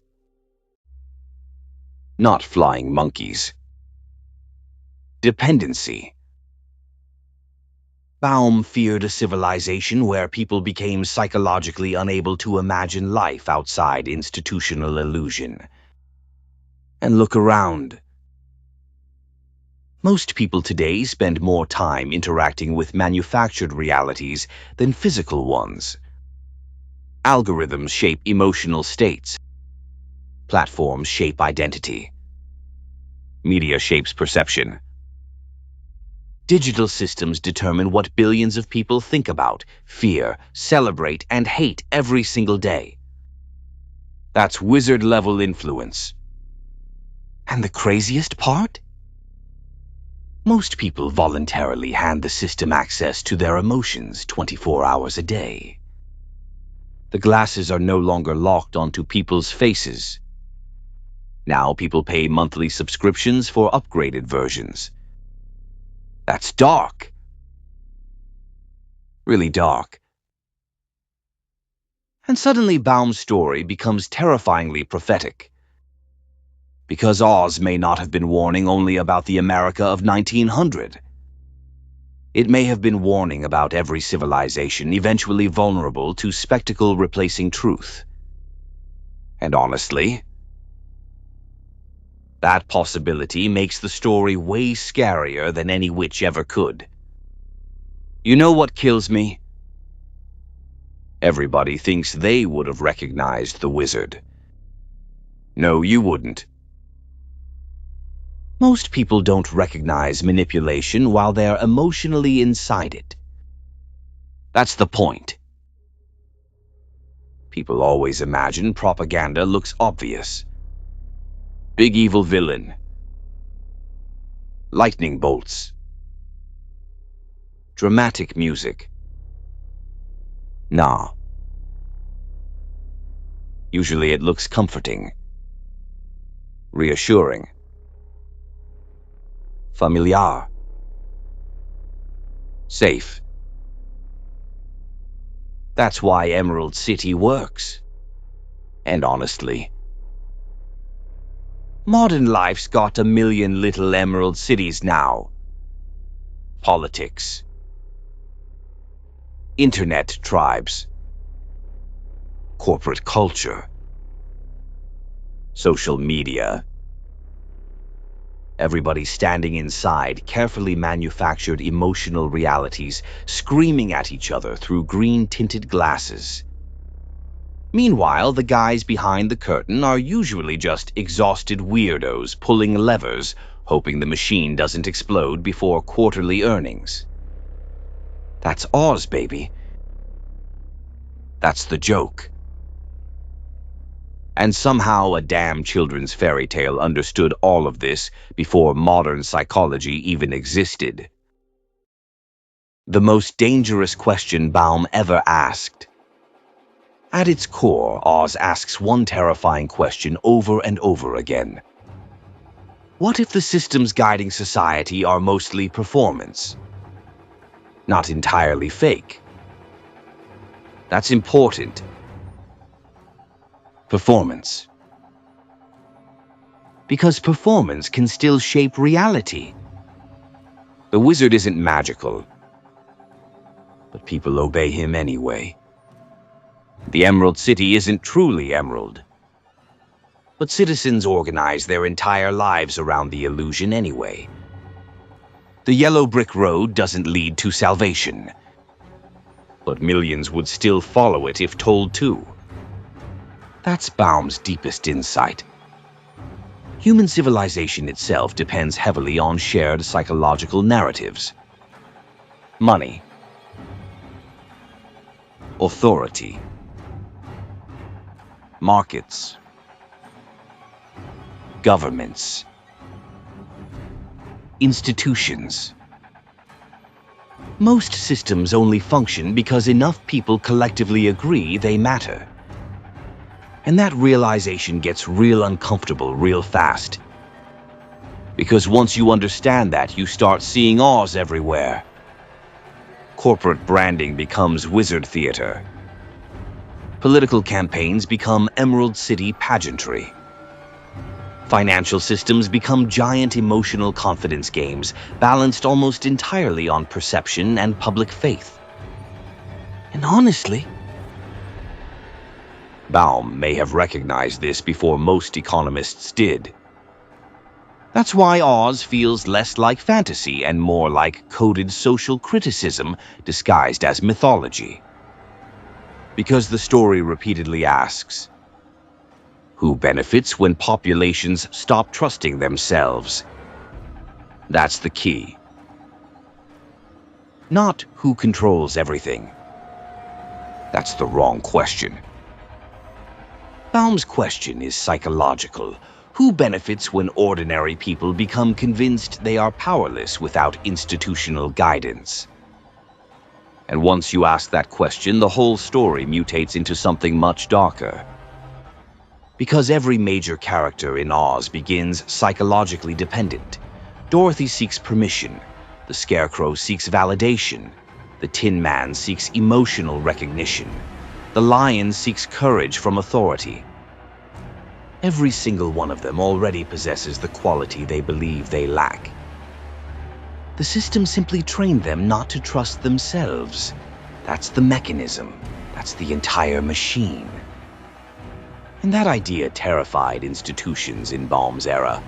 Honestly, it still probably does now. Because populations that trust their own judgment become harder to manipulate emotionally, harder to sell fear to, harder to control through spectacle, harder to psychologically herd toward predetermined roads. That's why Oz remains subversive underneath the nostalgia. The story quietly undermines dependence itself. Not civilization. Dependence. That's different. Baum wasn't advocating chaos. He was warning against blind obedience to systems that survive entirely through emotional theater. And then there's the curtain. The curtain may be the single most important object in all of Oz. Because the wizard's entire empire depends on nobody pulling it back. That's it. One curtain separates illusion from reality, spectacle from machinery, fear from truth, authority from vulnerability. And once Dorothy sees behind it, she can never emotionally experience Oz the same way again. That's another deeply important detail. Truth permanently changes perception. You cannot unsee the wizard afterward. That's why institutions throughout history often fear transparency more than criticism. Because once populations emotionally recognize the machinery, the magic weakens. Baum understood this instinctively, and honestly, that may be why Oz still resonates so strongly today. People sense the curtain everywhere now, in media, in politics, in internet culture, in branding, in corporate performance, in influencer culture. Everybody increasingly realizes giant systems are often operated by frightened human beings improvising behind machinery while pretending absolute confidence publicly. And that realization creates psychological instability, because once people stop believing in the wizard, what happens next? Baum never fully answers that question. That's what makes Oz so haunting. The story exposes illusion, but doesn't fully resolve what replaces it afterward. That ambiguity matters. Because recognizing fraud is easier than building truth. And civilizations struggle with that problem constantly. Still do. Maybe always will. That's why Oz endures. Not because it comforts people, Because underneath the comfort is a warning that never stops being relevant. Be careful who builds your roads. Be careful who hands you glasses. Be careful who demands obedience through spectacle. And for the love of God, always look behind the curtain.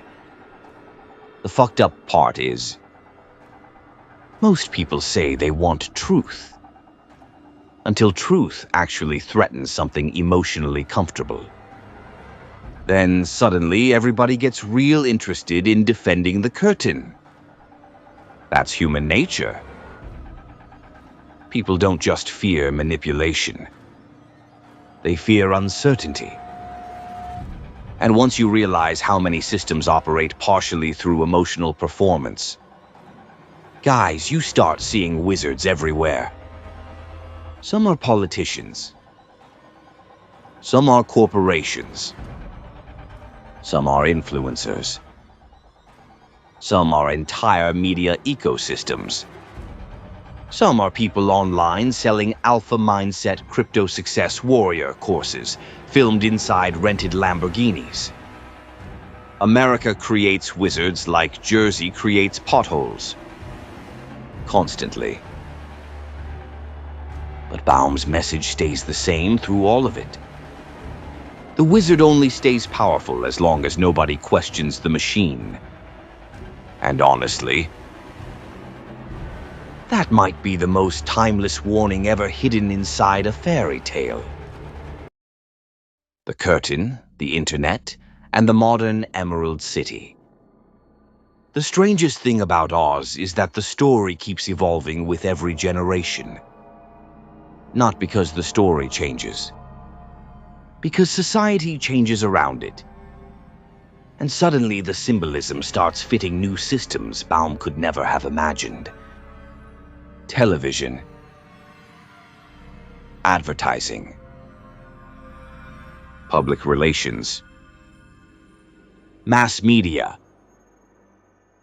social media, algorithms, artificial identity construction. The internet didn't destroy Oz. It completed it. Because today the entire world operates like Emerald City at digital speed. Everybody wears lenses now. Not literal green spectacles.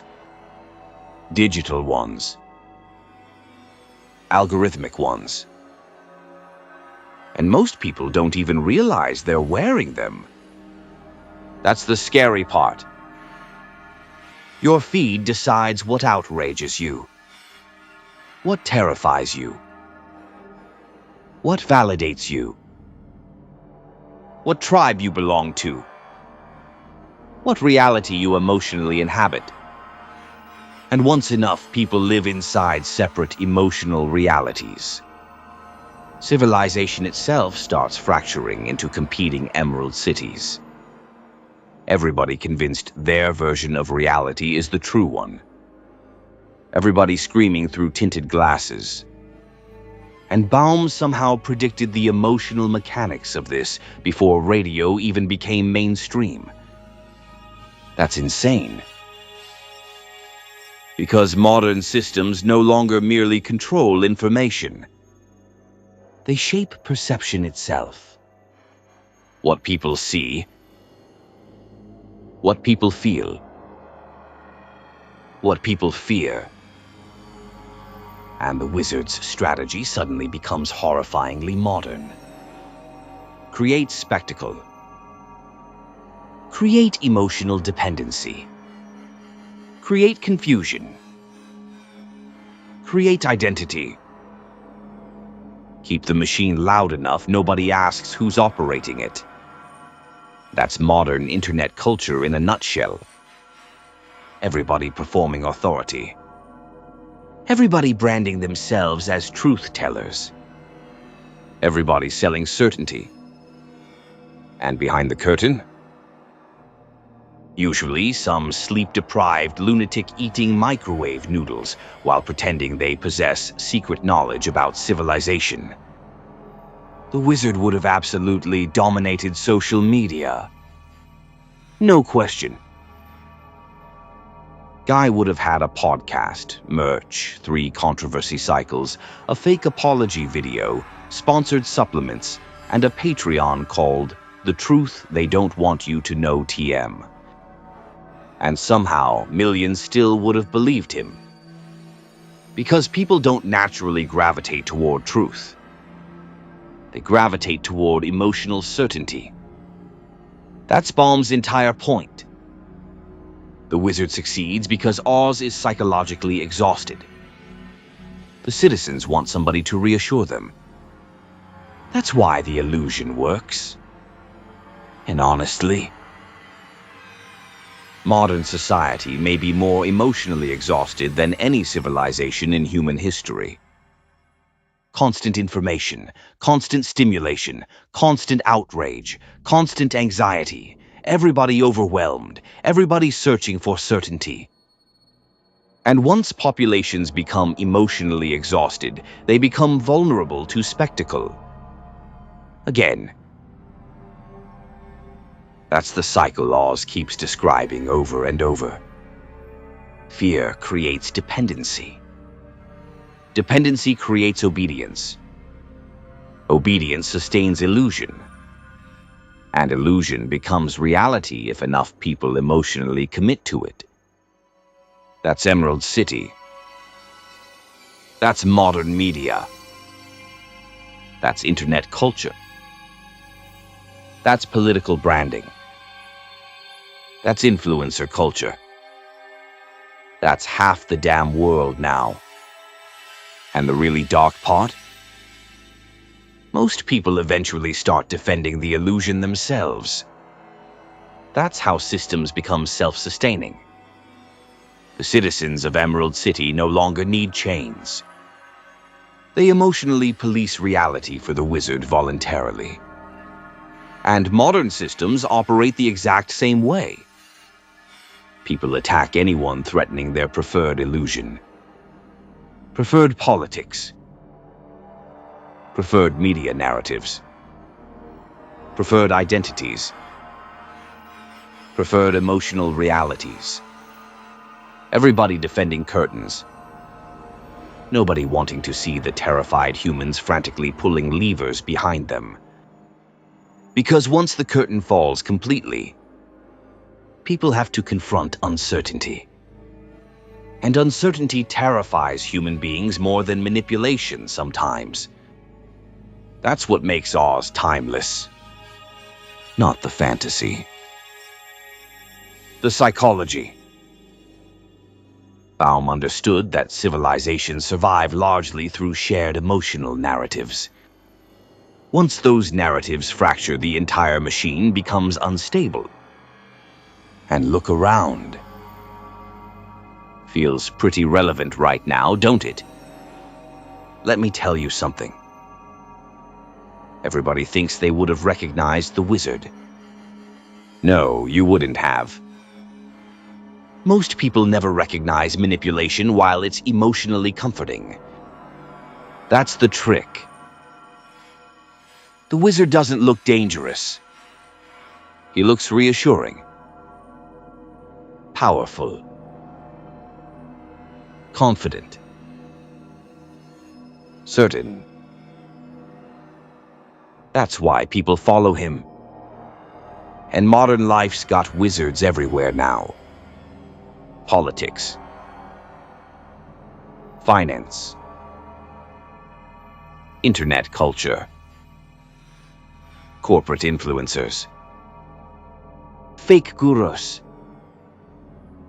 Media personalities. People yelling through microphones, pretending they got all the answers while quietly panicking behind the scenes. That's Oz. That's the joke Baum understood before almost anybody else. Civilization itself runs heavily on performance. And honestly, that realization either wakes people up or scares the hell out of them. Dorothy, the farm girl, and the people, the system ignored. Out of everybody in Oz, Dorothy may actually be the most radical character in the entire story. And most people never realize it because Hollywood turned her into innocence. But Baum's Dorothy is not passive.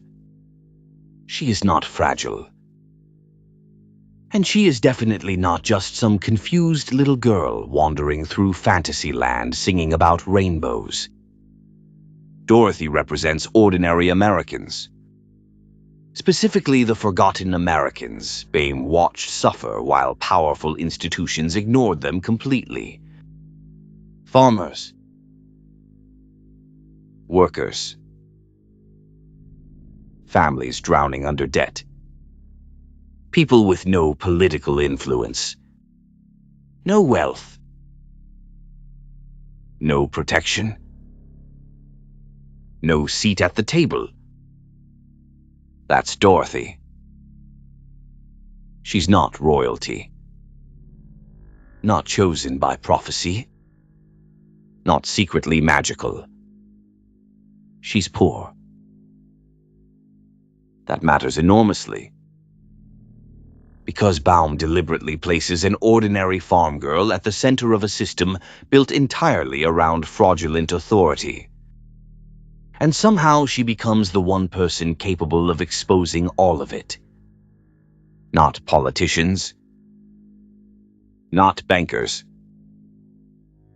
not institutions. A kid from Kansas. That's the point. Baum's worldview was deeply populist. He distrusted concentrated power, distrusted elites, distrusted institutions pretending ordinary people were too ignorant to understand their own suffering. So he creates Dorothy, a character who repeatedly succeeds not because she's powerful, but because she remains emotionally honest. That's important. Everybody else in Oz becomes trapped psychologically. The Scarecrow doubts himself, the Lion doubts himself, the Tin Man doubts himself. Emerald City citizens accept illusion. The Wizard performs authority. The Witch rules through fear. Dorothy alone consistently reacts to reality directly. She questions things. She feels empathy. She acts instinctively.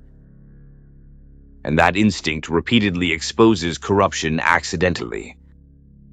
The Witch dies because Dorothy reacts emotionally. The Wizard is exposed because Dorothy physically investigates the curtain. She isn't manipulated by spectacle as easily because she never fully emotionally belongs to Oz. That's Baum's hidden advantage of outsiders. People outside systems often recognize absurdity faster than people emotionally dependent on them. And that idea aged very well, because modern systems still rely heavily on emotional assimilation. The longer people live inside systems, the harder it becomes to question them objectively. Eventually, the abnormal starts feeling normal. That's Emerald City. That's institutional psychology. Dorothy cuts through it because she never fully accepts the illusion. And honestly, that's probably why she threatens Oz more than any witch ever could. She sees too clearly. Now let's talk about Kansas. Because Baum's Kansas is miserable, gray, bleak, emotionally drained, no magic, no color, no joy. And most people assume Oz simply represents escape from hardship. But the symbolism may be more complicated than that. Oz isn't truly healthier than Kansas. It's merely louder, more theatrical, more emotionally stimulating. That's important. Kansas is harsh reality. Oz is manipulated perception. One is openly difficult, the other disguises difficulty beneath spectacle. And Dorothy spends the entire story psychologically pulled between the two. That's modern life too, honestly. Reality becomes exhausting. People escape into spectacle. Entertainment, algorithms, politics, fantasy, digital identity, emotional stimulation, anything bright enough to temporarily distract from anxiety. But Baum never fully romanticizes Oz either. That's important. Oz is fascinating but deeply unstable. The road is deceptive. The ruler is fake. The city is illusion. The systems are manipulative. Eventually, Dorothy realizes she doesn't actually want to live inside performance forever. She wants reality. Even imperfect reality. That's why There's No Place Like Home becomes much darker in Baum's context. It's not blind optimism. It's exhaustion. Dorothy realizes fantasy systems eventually become emotionally draining too. And that may be the single most relevant thing about Oz today. Modern people live surrounded by non-stop emotional stimulation constantly. Screens, noise, outrage, entertainment, branding, artificial urgency. Everybody mentally trapped somewhere between gray Kansas and overwhelming emerald cities. That tension never ends anymore. And Baum somehow understood the psychological danger of escapism before modern mass media even existed. That's terrifying. But Dorothy's final decision matters deeply. Because after seeing behind the curtain, she chooses reality anyway. Not illusion, reality, even difficult reality. That's Baum's final act of rebellion against spectacle. Truth over fantasy. Human connection over manipulation. Reality over emotional theater. And honestly, that may be the hardest lesson in the entire story, because once you see the wizard, you can never fully believe in Emerald City again. You know what's funny? Most people think they want fantasy until fantasy starts feeling more exhausting than reality. That's modern life right now. Everybody overloaded. Everybody stimulated 24 hours a day. Everybody emotionally trapped inside giant digital Oz machines, screaming for attention constantly. And eventually people hit a wall. They stop wanting spectacle. They start wanting something real again. That's Dorothy. That's why she matters. She survives Oz without becoming part of it. And honestly, that might be the hardest thing anybody can do in modern civilization now. The real legacy of Oz. So what exactly was The Wonderful Wizard of Oz? A children's fantasy? A political allegory? An anti-bank manifesto? A psychological warning about institutional control? Honestly, probably all of it. That's why the story survived. Because truly powerful stories operate on multiple levels simultaneously. Kids see adventure. Adults see systems. Children see magic. Adults eventually see manipulation. And the older you get, the more unsettling Oz becomes. Because Baum wasn't merely writing about one historical moment. He was writing about recurring human behavior. The tendency for civilizations to trust spectacle over truth, obey confident frauds, normalize illusion, surrender autonomy during fear, and psychologically depend on systems that quietly exploit them. That's timeless. That's why Oz never really disappears. Every generation rebuilds Emerald City in a new form. Every generation creates new wizards. Every generation follows new yellow brick roads, believing this time the system will save us. And every generation eventually discovers the curtain. That's the cycle. Baum understood that institutions survive partly because people emotionally need narratives larger than themselves. That's not entirely evil. Human beings need stories, need structure, need meaning. The danger begins when systems weaponize that need. That's Oz. And that's modern civilization too. Because today almost everything operates through perception management. Politics, economics, media, internet culture, branding, corporate identity, celebrity culture, social media. Everybody selling emotional reality. Everybody competing to become the wizard. And the scariest part? Most of the people operating the machinery are improvising just as much as the original wizard was. That's what makes Baum's story feel weirdly prophetic. The illusion of certainty becomes more important than actual certainty itself. And once populations emotionally depend on illusion, truth becomes threatening. That's why people attack curtain pullers so aggressively.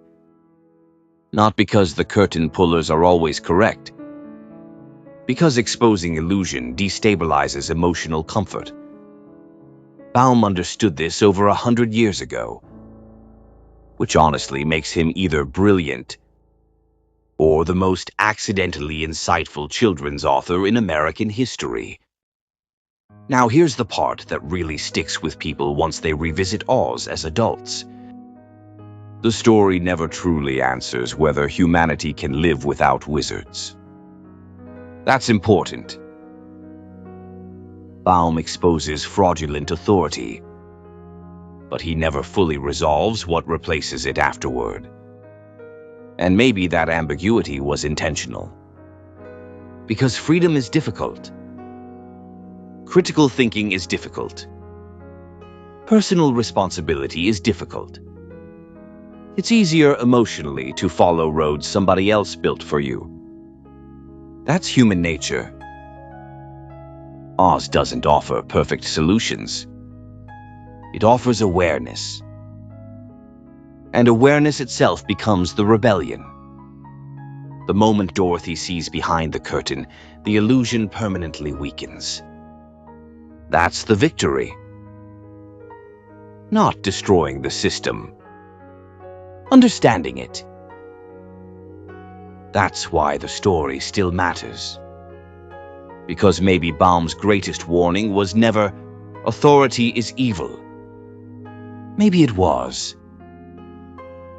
be careful what happens when people stop questioning authority altogether. And that may be one of the most important warnings any American story ever delivered. Especially now. You know what really blows my mind? A guy watched farmers lose everything in the 1890s. Got furious at banks and political systems. Then responded by writing one of the most iconic fantasy stories in human history. That's incredible. And somehow over time, people forgot the anger underneath it. Forgot the paranoia. Forgot the economic despair. Forgot the distrust. Hollywood polished Oz into comfort food. But underneath all the songs and nostalgia, Baum's original anxiety never fully disappeared. You can still feel it. That weird, unsettling feeling that something in Oz is off. That the roads are too clean. The city's too perfect. The wizard talks too loudly. The systems feel too theatrical. That feeling? That's balm whispering through the pages. Look closer. And honestly, that may be why Oz still survives after all this time.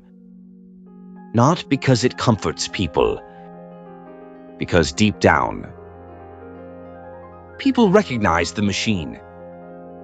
So the next time somebody tells you The Wizard of Oz is just a children's story, remember what's hiding underneath the fantasy. Economic collapse, political manipulation, psychological control, industrial dehumanization, fraudulent authority, mass illusion. And one dangerous idea hidden beneath silver slippers. Ordinary people may possess far more power than the systems around them want them to realize. Maybe that's why the story endured. Because the greatest truths are often the ones safest to hide inside fairy tales.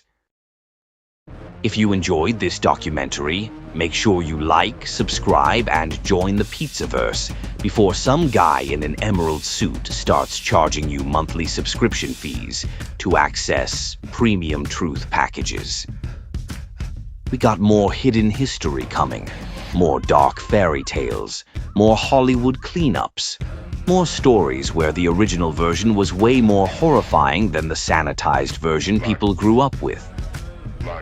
And trust me, we are just getting started. Huge thank you to everybody supporting Pizzaverse Studios, Palermo Productions, the Replay Gang, the Late Night Crew, the History Nerds, the Literary Detectives, the Conspiracy Goblins, and the poor soul currently sitting in the comments typing, "Bro, it's about a tornado." No, my friend. Nothing this culturally powerful survives for over a century by accident. Stories survive because they carry emotional truth underneath them. And Oz carried one hell of a warning. Until next time, watch the roads you're told to follow. Question the emerald cities around you. And for the love of God, always look behind the curtain. See you at the next one.